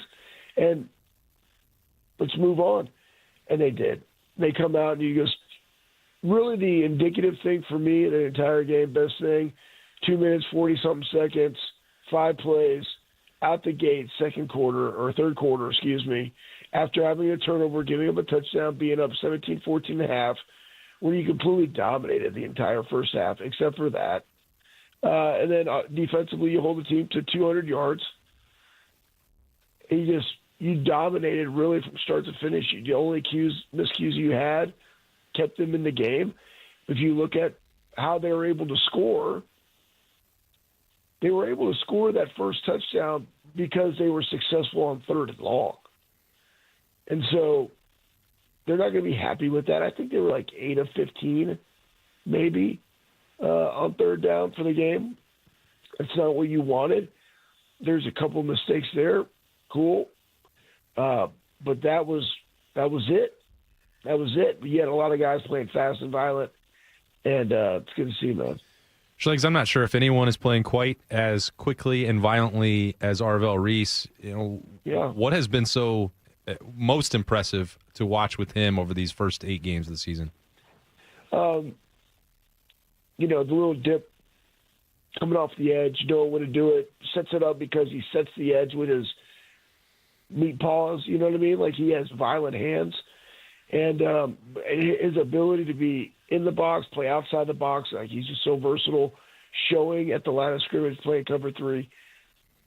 But I think it's the totality of everything. It's just the reason I believe that he's able to do the things that he's doing is because he has grown up over the last 3 years being here. And I know that everybody's like, well, where was this like? Guys, different system, completely different system. This system with Matty P can put him in position to be successful a lot more, but he also learned a lot of ball over the last couple of years by being behind Cody to come to this point where he can go out there and play the way that he's playing. I think so many times people take that for granted. Schlegs, does the name Anthony Wonder mean anything to you? No, man. Okay, let me tell you why. This past weekend, Rob Gronkowski recreated the famous photo of him on the Ohio State sideline. Okay, yeah. with Jeff Sabota. Okay, they did that. Yeah, I knew that. Okay. Anthony. Okay. Now that you brought that name up, was that the kid I tackled? That's the kid you tackled, Schlegs. I'm wondering, could we get a recreation of you with Anthony Wonder and do a similar thing? If we could track down Anthony Wonder, I'm being serious now. If I track down Anthony Wonder and I got the go-ahead from Ohio State for something, would you recreate that iconic photo of you on the field with one Anthony Wonder? Of course. You would do it, okay. Well, it's easier for him. He's not the one getting tackled. I know. I totally forgot it was Anthony on Anthony crime. Yes, it was Tony on Tony crime. Did you ever go by Tony? Sisters maybe called me that. Okay. My dad, they called me Tony maybe, or Fred. My middle name was Frederick, but like not a lot. Most people just call me Schlegs or Anthony. Yeah, what's up? Keep asking. That was a great, guess what? Your question, Tito, sucked. Also, I appreciate it because it's about Ohio State football and about people. So, Tito, give me another question that doesn't suck or awesome. I've got one for you, Schleg. So I talked. Jay-Z was at Roosters with us yesterday before he caught the flight, and I said, I hope that you guys that are out there a day early today are able to get together and just think about the good times and maybe have beverages, whatever, dinner together. 100% did that. Yeah. What was the tribute like last night? I know that all the stories are probably for the Brotherhood, but just did you guys get what you wanted last night, getting together and being able to talk about Nick the way that I assume you did? Yeah, 100%. A lot of good stories, and it's been a lot of years, but it's once somebody stokes the memories, and then they all come out. You know what I mean? And it's really good. It was great stories. Coach Bowles is up here. Rob Sims, all that offensive line with Nick when we were all here is here. They all came up from different areas. It's been great. It's been great. Nick, and just so you guys know, back there in Columbus, Ohio, Nick is the man of New York. I mean, they're shutting down highways today. So he did it right. He had a lot of people that he impacted. And, for us, I mean, we've lost, I think, around 5 off that. I don't know. It's been some. And I was telling Bob last night and Rob Sims, I was like, hey, it's 2025. Didn't we not play in 05? Were we not Big Ten champions? Do we not do they not recognize co-Big Ten champions? You know, we need to do a get-together or something. But it's just that. It's just kind of been too long. And but it was just great to be there and reminisce about Nick and all the good things. And I mean, people forget how strong Nick's meatballs were. And we were just talking about like kind of what made him good. And it was kind of surprisingly, I brought up the point of Ohio State afterward, and I'll tell you about it. But like Nick was just so good. Like he had great feet. He was a wrestler, but he just knew how to just win quickly, right? And he's like, boom, I got my gap, no problem. He didn't necessarily have to finish everybody, right? He would sometimes, but like he didn't have to. He just won. And it was funny because I was like, yeah, it's kind of like Ohio State. They're playing professional football. Ohio State is. Sure, go up and hang up 55 on somebody. You know, you played 129 more snaps than Ohio State football. They're being intentional. They're being methodical. They're playing football the way it's supposed to be played. And hell, you're going to get to it where you're going to have played a game or a half less than the nearest person. That matters. So that's kind of an Ohio State thing. But just we were just talking about how good Nick was, and you know, his last year we were talking to his agents, and they got him a lot of money to play a 1-year deal somewhere else. I mean, a lot of money. I'm talking top 3 center money. And he's like, oh, I'm good. I don't want to be a Jet. So, anyways, it was a great night. Well, Schlegs, we're certainly thinking about you and thinking about Carp and all your teammates out there, former teammates out there, and obviously the family. I'm sorry for Nick Mangold. It's been a very difficult. I'm sure it's for you guys, but also just like seeing some of the emotions of the people, and like God, seeing Bobby all week, seeing Rex Ryan, what happened with him when he talked about Mangold. He sounds like he was a very, very special man off the field, and we'll be thinking about you guys today. Oh, Nick was a good time gang, man. I mean, we would be out, and it's just like, hey guys, come here. And it's like, hey, met these guys, come on. And then you'd be in like this VIP area. And this is amazing. This is when we were in college. But you know, Jenny, like he's known Jenny, his wife. They were high school sweethearts, like Steph and I were. So it's just it hits home. But it'll be a good one today. I'm excited to hear the message. So, because that'll make you remember. But I appreciate you guys. Go Bucks, beat cancer. All right, thanks, Schlegs. We'll talk next week. That was Anthony Schlegel right there joining us here on Morning Juice, and now he's asleep. He's back, like literally, I think he's asleep right now. I mean, nobody attacks and dominates any situation like Schlegs. So I tell you, honestly, I give him, get a bunch of the teammates together. Yes. And those guys, because even as Bob will attest, as Jay-Z, as Schlegs sometimes, their preparation or their post-game celebrations 20 years ago are a lot different than what this current team does. I would say they are as well, yes. And Schlegs, him jumping on, I appreciate that out there. I'm sure it was a late night last night. I think he probably had been asleep for at least 30 minutes.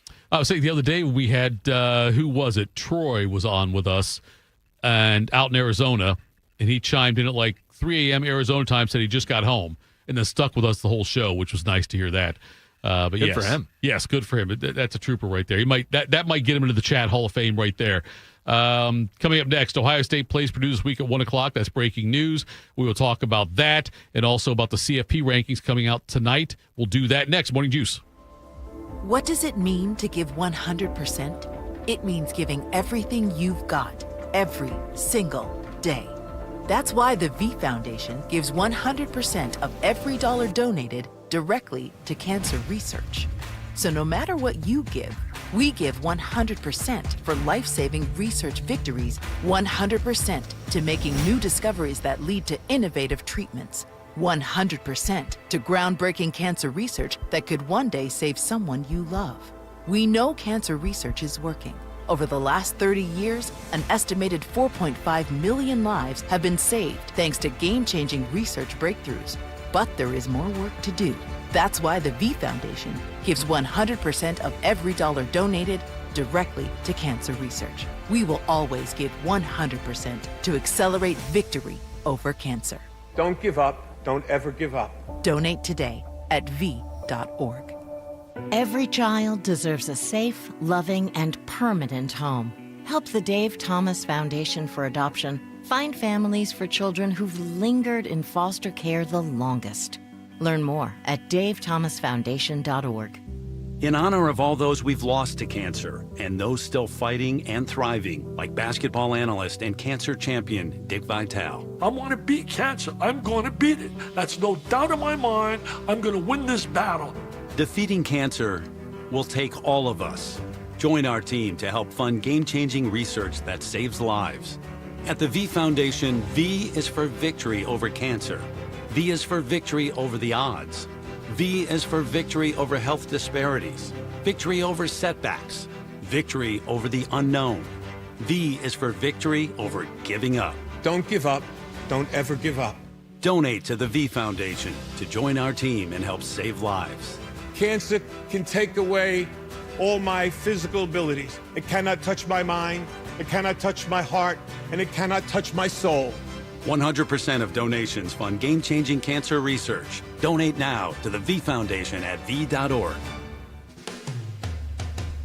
Hi, this is Martina McBride. With online news, social media, and texting available 24/7, the world seems to be spinning faster and faster every day. And it can be overwhelming. Sometimes we just need to unplug and take a break from our electronic devices. It can help reduce stress and allow us to reflect on the things that are really important in our lives. This message brought to you courtesy of the United States Air Force. Since 2003, Wounded Warrior Project has helped post 9/11 veterans adjust back to civilian life. Through specialized programs, they begin healing their bodies and minds while regaining a sense of camaraderie. Learn more at woundedwarriorproject.org/possible. Attack and dominate. You're locked into Morning Juice. Sponsored by Riverside Bank of Dublin. Here's Bobby and Tito. It's Morning Juice. It's Tito. It's Bodie. It's Austin Ward. Not Bobby. Not Bobby today. Bobby's out there. He's also probably still sleeping, I would think. My guess. Out there in New Jersey. Be a tough day for those guys today. It's, I'm sure, like, bittersweet. But I'm saying, you know, the fact they get together and they'll tell us stories about Nick, and they'll get together, which it's good for them to probably do that as far as like hanging out together and doing those things. Thank you to Anthony Schlegel for joining us, bedside in New Jersey. Austin, 1:00 game with Purdue. Purdue coming off a 21-16 loss to Michigan, a game that was much closer than most people thought it would, should, or could be. Yep. Does that change anything for you about your perception of this game? It does not. It just tells me that I think it'll be easier for Ryan Day, for the coaching staff, to make sure that Ohio State is locked in this week. And, you know, we're going to hear from Ryan Day in, 4.5 hours. He'll be at the podium in the Woody Hayes Athletic Center. We'll get that press conference. And I know what we're going to hear. It's about us. It's about Ohio State. It is about, you know, focusing on the process and the routine. And, look, the Buckeyes have done an amazing job of keeping that focus and approaching every game the same. It's easy to get complacent. The temptation is certainly there to overlook Purdue. Mm-hmm. Even when you can zoom out and take this next 3 weeks and say, well, it's, you know, Purdue, UCLA, and Rutgers. You can just ramp back up here and get ready for the game at the end of the month. But, you know, you can, in this game, anything can happen. And I think the fact that Purdue was able to push Michigan to the brink the way they did on Saturday will get the attention on film for Ohio State. I don't think that it means that they will suddenly convince themselves that Purdue has the talent level of Penn State, because they don't. It's not a matchup game. It's not Texas. It's not any of that stuff. But it is another opportunity where you have to go on the road and you have to be ready. You know, do you have to turn on the film of the 2018 game to get that, you know, snap that into attention?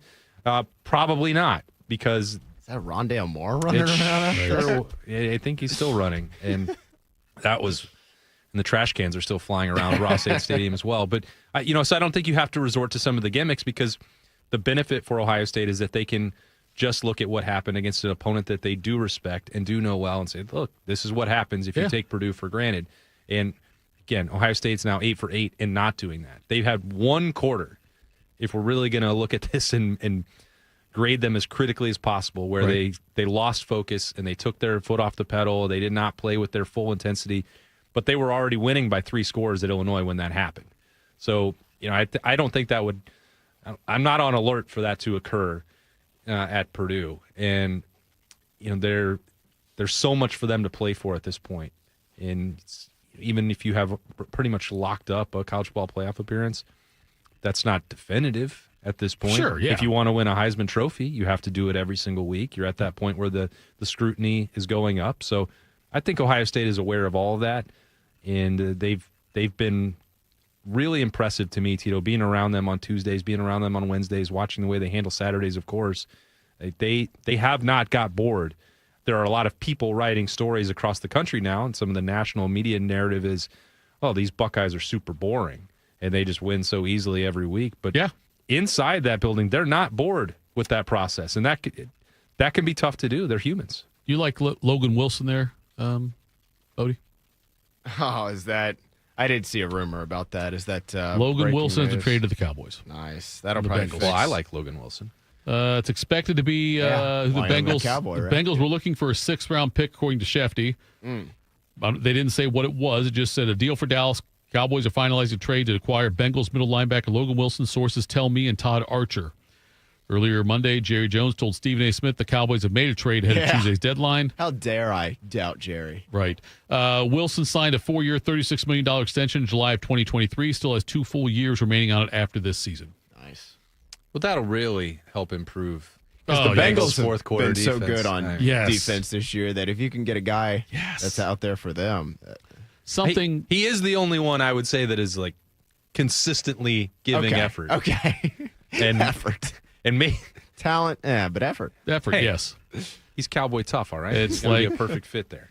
My old coworker Todd Harrell, they would say about him, he'll run through a brick wall for you. It'll be the wrong brick wall. It'll run through one for you. You have to point out the correct wall. Yes, that's what you have to do. The Ohio State, what I've noticed about them, and I don't have the stats in front of me backing up though. Okay. But I think let me see if I can help you. No, listen to the thing. This is a vibes show, not a stats show. You're absolutely right. Bob wouldn't be very happy with that. I know he would. Tell you. Bob will tell you something about DSR or something. He will. Yes, he will. That's Hope fine. is not a strategy. He would say that too. Yeah.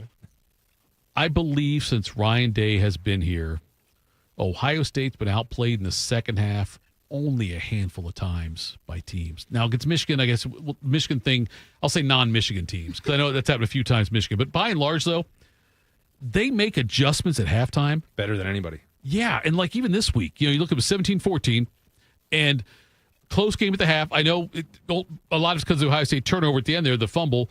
But by and large, if you look at it, I think Ohio State way outscores their opponents in the second half. They do. The third quarter stat, and as you said, we did not put that down. We don't have it in front of us. Mm-hmm. But I remember the last few years, it was as lopsided as anything in the country and almost like record-breaking. Hundreds to almost nothing. Yeah. And there were games where it would happen frequently, Tito, to your point. It's anecdotal. Like Ohio State is going to get to halftime.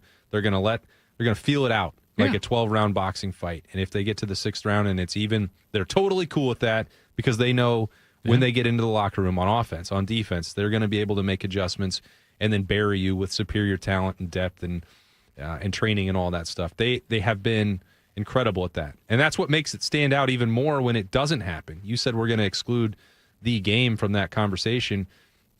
When they have not been able to answer the bell in some of those fourth quarters the last couple of years, that's the outlier. Yeah. Because even when you're talking about, playoff games or, Tennessee, Oregon, you might get 1 or 2 shots in on them, but they were going to get 10 to 12. They were going to be ready for everything that you could possibly do. That's a little bit different right now as they've adjusted to the iPad tablet era. Mm-hmm. I think you're seeing that happen more rapidly, and they also have to. So at the pace that they're playing, you can't necessarily just always bank on getting into the locker room. If you're going to play a 6-possession game like Washington, you better be able to figure it out after one or two drives what you need to do and make those adjustments in the second quarter. I think that they're doing that in a level that has been ramped up based on the last couple years. But even still, when you got to 17-14 last week and Ohio State was frustrated and Ryan Day was feeling like they were down by 21 instead of up by 3, then look what happened. Offensively, they came out. They had a solution right away. They scored. Defensively, they didn't give up another point in the game. And then they won the second half 21-0. That's the part that, and I pointed it out. I remember doing research on this and looking at specifically in the Jim Knowles era, the adjustments they made. And it hasn't changed at all with Matt Patricia. And what fascinates me is the fact that Ohio State lost 8 starters off this defense, and they're better. I think that's what makes me irritated, Tito, why it's in my brain that the narrative right now nationally, and again, I know it doesn't matter for the games. I know it doesn't matter for Ohio State when it goes to practice, but the perception that this team is boring flies in the face of what the last 8 months were all about for these same people writing these stories and talking about Ohio State across the country that, well, they lost these 8 starters on defense and they have to replace Will Howard and they don't have Quinshon Judkins and Travion Henderson. How is Ohio State going to reload? Well, they've shown you how. And I don't know why they're not getting more appreciation for that. This is as fun through 8 games to watch on a week-to-week basis as any team that I've covered. Now, this is the 14th season I've been covering Ohio State. The way that humble brag. They've tried to get rid of me a couple times, but it's right. They. I didn't even want to bring that up, but go ahead. The rise of 14 and the run through the playoff, of course, was special. This is a pretty similar situation, in my opinion.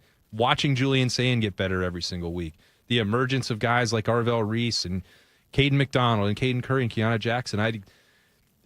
If you spent all this time saying, well, Penn State should be a contender or Texas is going to win the playoff, they're going to get over the hump and they've got all this talent back and all this, that, and the other thing, and then you try and discredit what Ohio State can do or say that the challenge is immense, you should also recognize when they're meeting that challenge and surpassing what anybody thought they could do. And they've just skipped that step. And now they're just like, oh, well, they're a dynasty. They're dominant. They're boring. I just don't understand that. So, Austin, when I would liken this now to the Ohio State basketball game last night. Ohio State, they were favored by 31.5, I think, in that game against UI. And they won 118-102. Yeah. And people might have found that game very entertaining. Lots of scoring up and down, fast tempo, and little defense being played on either part. 220 points scored in the college. I think the over-under was 168.5 for just barely got over. Entertainment purposes only. But anyway, and people might look at that and say, oh, wow, what an exciting game to watch. Whereas they might say Ohio State's football is boring. I believe that most true college football fans and people who know the sport are not bored with Ohio State. I think if you grew up and most of your exposure was video games, playing Madden, where 2nd and 5, oh yeah, Hail Mary, the fly routes and all that, you know what I mean? And so 4 verts. Yes, and yes, that's the way you watched it because that's the way you played it. And so it is probably boring compared to that Ohio State's not going for a Hail Mary. My son asked me, my 9-year-old son Artie asked me, he said, Dad, if Ohio State did a Hail Mary every play to Jeremiah Smith, how many times would it work? And I said, I don't know, Artie. It's like I tried to think like that, but that's his thinking, though, because that's the way he kind of started to absorb college football. So I think a lot of that, the pushback, is people who grew up trying to win Madden and win college football game, NCAA, whatever, EA Sports in the game, like 70-38 or something. And that was exciting to them. This Ohio State defense, I don't care if you think it's boring. It is fun to watch. Yeah, I definitely don't find it boring, as I said, because a lot of these guys that I mentioned have been putting in a ton of work, and now they're getting their opportunity to be stars, and they're the ones that are making these outcomes feel boring nationally. They deserve a lot of credit for doing so. The only reason that not the only reason, I get irritated about a lot of the coverage, but it could be a factor when we start talking about Heisman Trophy, Thorpe Awards, Biletnikoffs, because I think what happened, or what has happened, as Julian Sayin and Jeremiah Smith have they've lagged behind in some of the Heisman straw polls while the betting odds are shrinking every single week for them. I think voters just watched the Texas game and then tuned out entirely because Ohio State didn't play any competitive games. They didn't have a level of appreciation or understanding for how freakishly good Julian Sayin has been, or that Jeremiah or Carnell or Caleb Downs or Arvell Reese or all on down the list. Right. He's like, well, they're just winning so easily. Like, what are they actually doing? Well, they're dominating is what they're doing. They're the best players in the sport. They have maybe the top 5 players in the country right now when you're talking about Arvell, Caleb Downs, Julian, Carnell, and Jeremiah. And I think Saturday did capture some of that attention. There were national media members in that press box that didn't cancel the trip, even though Penn State had been reeling. They watched Julian Sayin, they saw Jeremiah, and they were like, when did these guys become this good? Well, if you only watch Texas, you've missed a lot. Yeah, I agree. And I think that, Austin, I think that those awards you talked about, and I even said this about the Heisman, I've had conversations about this. It's with the addition of the 12-team playoff and the fact Ohio State has built up such a reputation, although those awards are nice, I don't think they will impact where guys get drafted. It used to be that way. It used to be if you were you're the Thorpe winner, you're the Heisman winner. But now it's like people know if you draft an Ohio State starting wide receiver, you're going to be pleased. Yeah, right. You've got a 7-year pro. Yes, an Ohio State tight end, you'll be good. Ohio State offense, defensive line, you're fine. Anybody off that defense, you're good. You know what I mean? Like the only position that Ohio State's rightfully so, I think, catching flack for is at quarterback. But I mean, the fact that it's. We had so many guys. Justin Fields, not his fault, I think, but that's an Ohio State quarterback. C.J. Stroud had a struggling sophomore year in the NFL. He's doing okay, but he's not elite, and part of that's because Houston offensive line sucks. Yeah, do you know what I mean? So Will Howard hasn't gotten a chance yet, but I think that if you look at the Ohio State quarterback, Dwayne Haskins, R.I.P. My God, but look at the Ohio State quarterbacks how they performed, and people won't give Ohio State credit for Burrow. They'll give LSU credit for that one, but that's beside the point. Well, LSU probably deserves the credit. I'm saying, for that but I understand that, but still, I think he benefited from being in Ohio State's system That's when he was fine, here. but he played at LSU. I know he did. I know, but I'm just saying that I think that the reputation. He probably did, but no average NFL fan or consumer is going to look at it and be like, man, remember Burrow with the Buckeyes? No, he played at LSU. Orgeron developed him. Anyway, I'm just saying that you look at it though. Joe Brady, I believe. Yeah. I think that there is more of a pass on not winning awards than there might have been 10 years ago.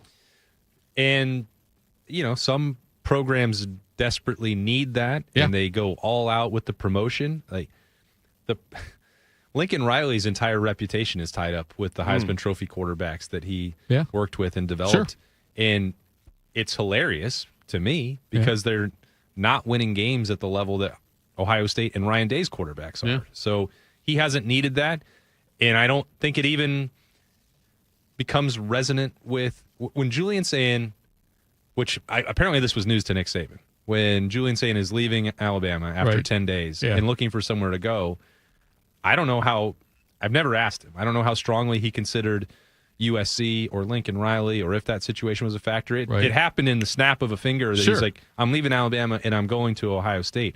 And that is a built-in knowledge of what Ryan Day does as a quarterback developer, as the system that you put these quarterbacks in, the receiving talent that you have to throw to.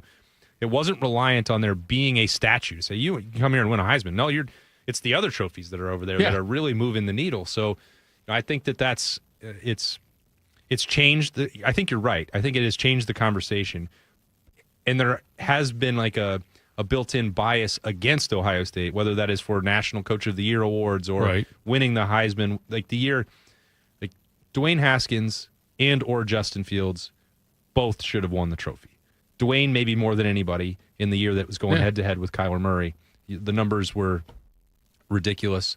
Joe Burrow was a deserving winner, although his stats were inflated by a horrible LSU defense. But that's really exciting football. I'm getting off the track here, but it hasn't been necessary for Ohio State to point to those because what they're playing for is different. And Ryan Day said that even on Saturday night. He said, I'm going to talk about my guys. I think that Julian Sayin is the best quarterback in the country who's in the conversation. I think Jeremiah Smith is the best player in America, and Carnell Tate is right there. And we're going to talk about them for awards, but he does mean it, and I think Ohio State players buy into this fact that they're not playing to win a Heisman, they're not playing to win a Biletnikoff, a Thorpe Award, a Bednarik. They want to win a national championship. They want to get gold pants at the end of the month, and they want to win in Indianapolis. They're trying to do some things that they haven't done in a while and add another trophy that they did just win, 10 months ago. Bodie, your brother Patrick says that Notre Dame is tight end U and offensive line U, just so you know. That's I got a claim for that, for sure. That's Safety U as well. Yes. All right, it's that time. You know what the sound means. The music they're playing. Ooh, we're giving away a $50 gift card. It's Appetizer Tuesday at Roosters. Roosters featured a different appetizer each Tuesday for only $3. Go to roosterswings.com to see which one of the delicious appetizers. This week's $3 appetizer, mac and cheese bites. And you can win that $50 gift card, which will get you 16 of those. Servings or? 16 servings of those, yes, with this $50 gift card. I can't promise you when you get the gift card because I've heard complaints about the how quickly those go out. You don't control that. I don't control that. Neither does Bodie, just so you guys know. It's actually Austin's job. If you have a complaint with that, visit Austin Ward or you can find me there every Monday on the Olentangy River location. Or Tate Martell, who's actually a server at the one over on Henderson Road. But nonetheless, that was a low blow. I shouldn't have done that. That's what he said. 10 for 10. 614-821-1460. 614-821-1460.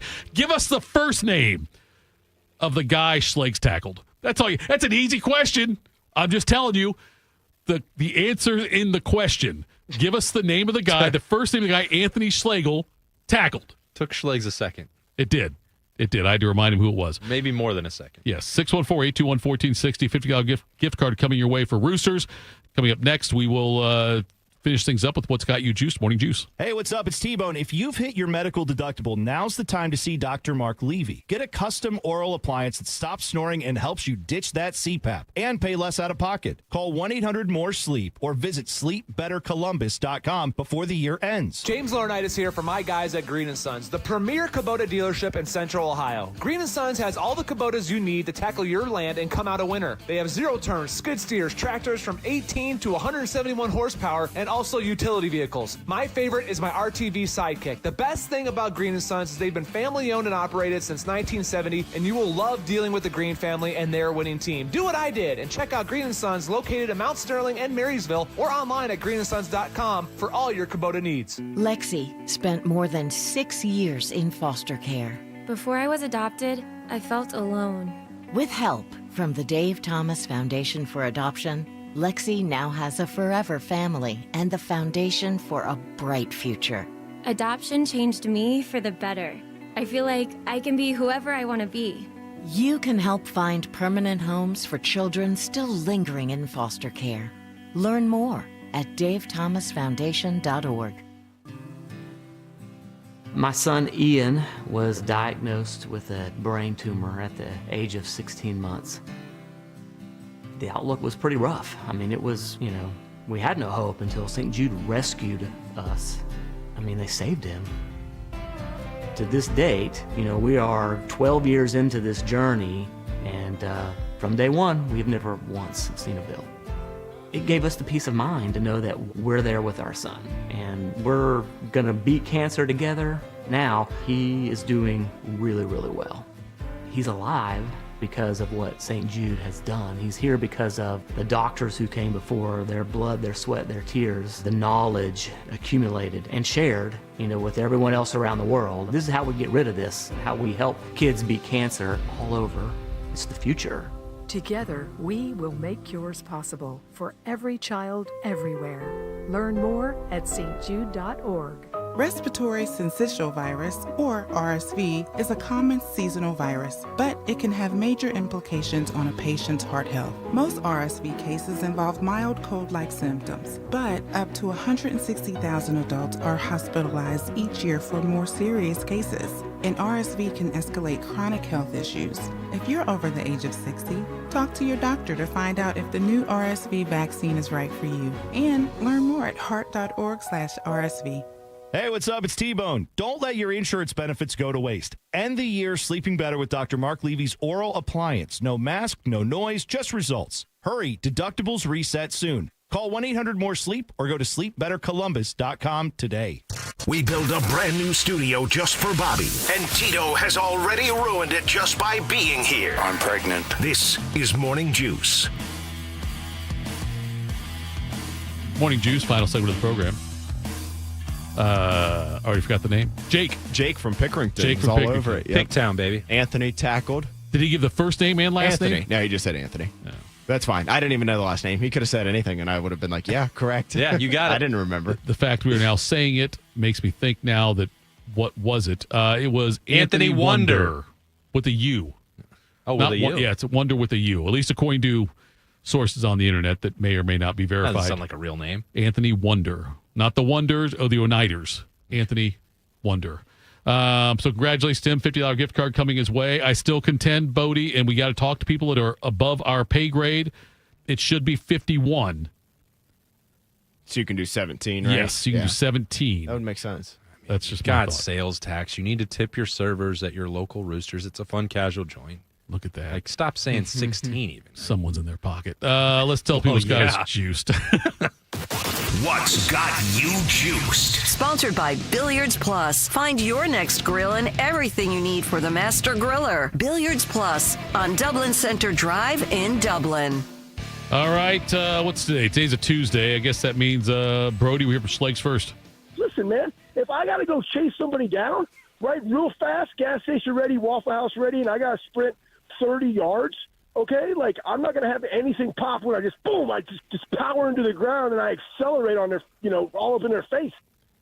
Sometimes the Schleg bites just fit perfectly on a Tuesday as to what we talked about with him, and that's perfect right there. He basically just was talking about what he said and what he said. Yes. What's got me juiced today, guys, I talked about this earlier, but I'm about 3 days away from, I tell you what. Here we go. The game Saturday night is on NBC, so maybe I'm 9 days away from storming the ESPN Center in Bristol, just like January 6th, and telling them to figure this crap out, man.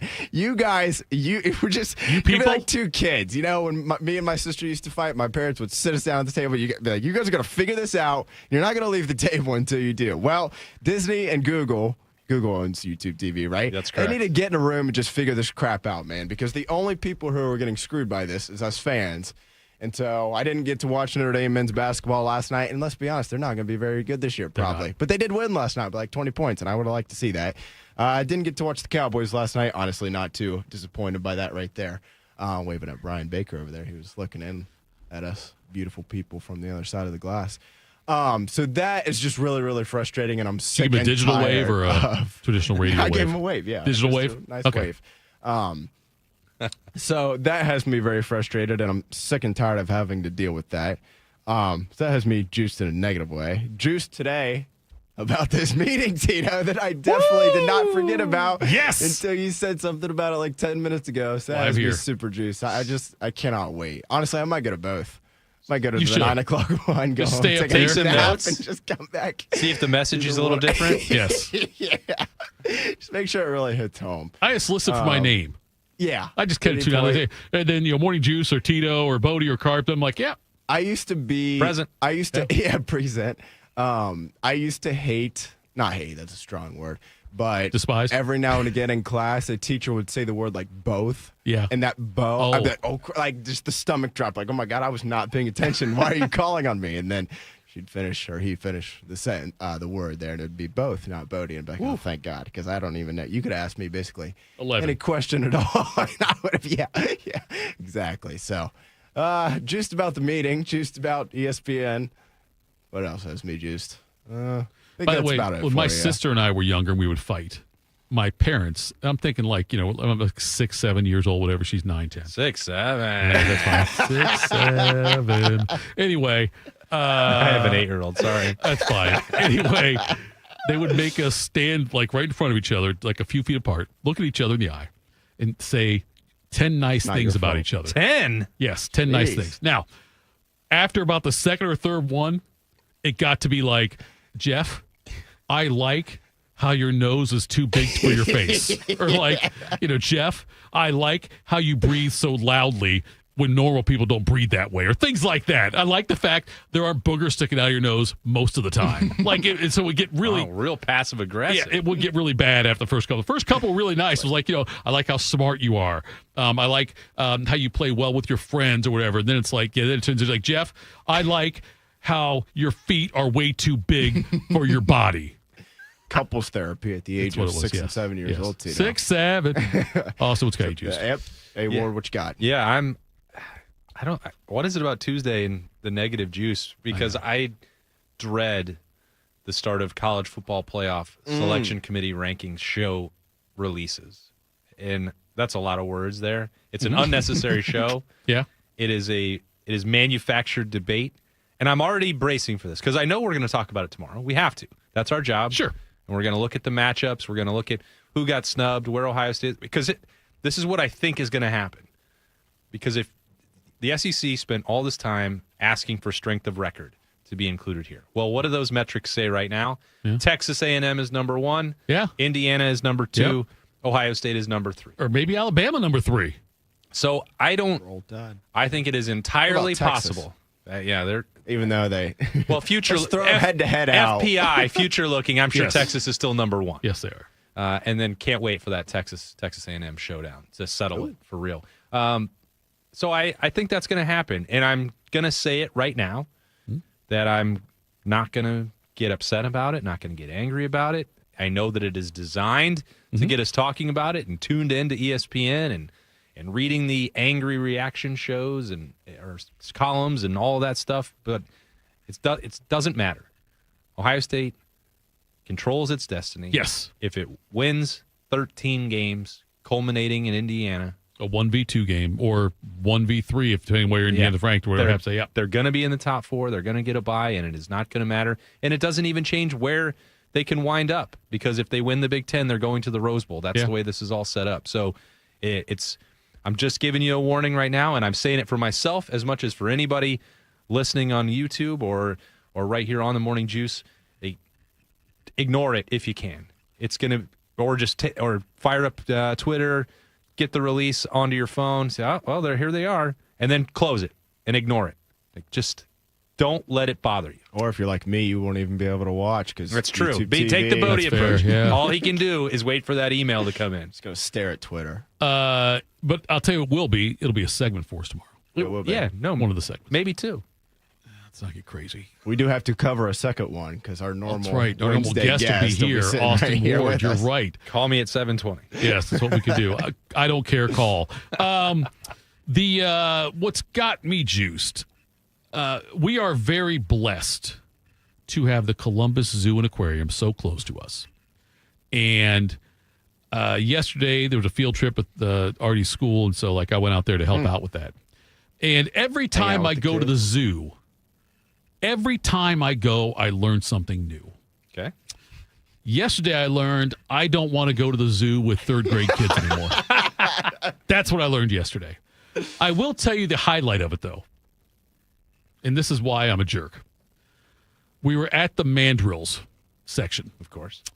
One of the mandrills, like a little baby one thing, jumps up on a rope and kind of swings back and forth. And the boys, we had 6 third grade boys in our group. My wife was there as well.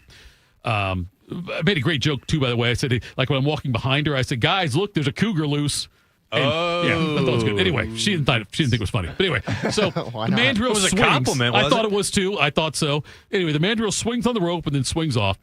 And they were like, oh, my gosh, that's so cool. I said, you guys want to see him do it again? They said, yeah. And I said, I can speak mandrill. They said, you can? I said, yeah. I said, go, ow. And they started doing that. All these third grade boys start making that noise. And sure enough, another one jumps up there and does oh, my gosh, that's so cool. You know what I'm saying? I said, dude, I speak mandrill. And all those kids were yelling it for a good couple of minutes. And people were walking by what's going on here? These boys are all yelling it in unison. They were saying Indiana University. That's what they were saying. Yes. So should have told one of them to jump in the cage. Right. I know. So, but yeah, Harambe. It was a highlight for me that I got to. I taught one of these kids went home and said, "Hey, I know how to talk mandrill." That's what I learned today. Right. Well done. I have no problem corrupting the youth. Because then, of course, my son, though, says, Dad, what do you say to make them fight? I said, I'm not going to do this, Artie. And he's like, no, tell me what, I'll say it. Tell me what to say to make them fight. That's no, Artie. We're not going to have the mandrills fight today. It's a bridge too far. Once again. That's right. Once you jump in that cage, they'll fight something. They'll fight something. You Yes, they will. couldn't see this on game day, Bodie, because you don't have ESPN right now. But I couldn't. The Harambe stuff still lives. Like, Yes. Utah was still putting up signs about Cincinnati killing Harambe on Saturday morning. That's amazing. It was a lot of fun. May he though. rest in peace. It was a lot of He's fun. a real one. My whole experience was just walking behind. I told my wife was like, well, let's go. We'll spend time together. We spent no time together because I said, look, this is how we're going to attack this. Such a romantic afternoon. I know. You're walking in front of the group. I'm walking behind the group. We came in with 6 kids. We got to leave with 6 kids. I don't care if it's the same 6 or not. We're going to have 6, though, no matter what. And then I spent the entire time, hey, get back over here. Get on the path. No, we're not going back there. Don't do that. Stop tapping on the glass. That's all it was. It was a constant barrage of, nope, we can't throw stuff there. No, we're not getting Dippin' Dots. No, we're not doing that. You have money? You don't have money? You're not getting Dippin' Dots. We got to go. Let's go. If we get to the restaurant, who needs a drink? Expensive. I know. They are. They're ridiculous. Well, the ice cream expensive. of the future. Yes. So that was what my whole day was there. And that's when I decided, I'd much rather go to the... Actually, you know what I'd like to do? I'd rather go to West Lafayette than go to the zoo with a bunch of third graders again. Tag along on Saturday with me? Yeah. No offense, kids. Oh! Anyway. Thank you to Schlegs Resorts. Yes, it was fantastic. Highlight of my day. Thank you all for tuning in here on the chat. Thank you, Austin. Let's have you back tomorrow. All right. Bodie, I don't welcome care. back. I know. You may as well just show up anyway. We'll figure it out. Anyway, thanks, folks. And we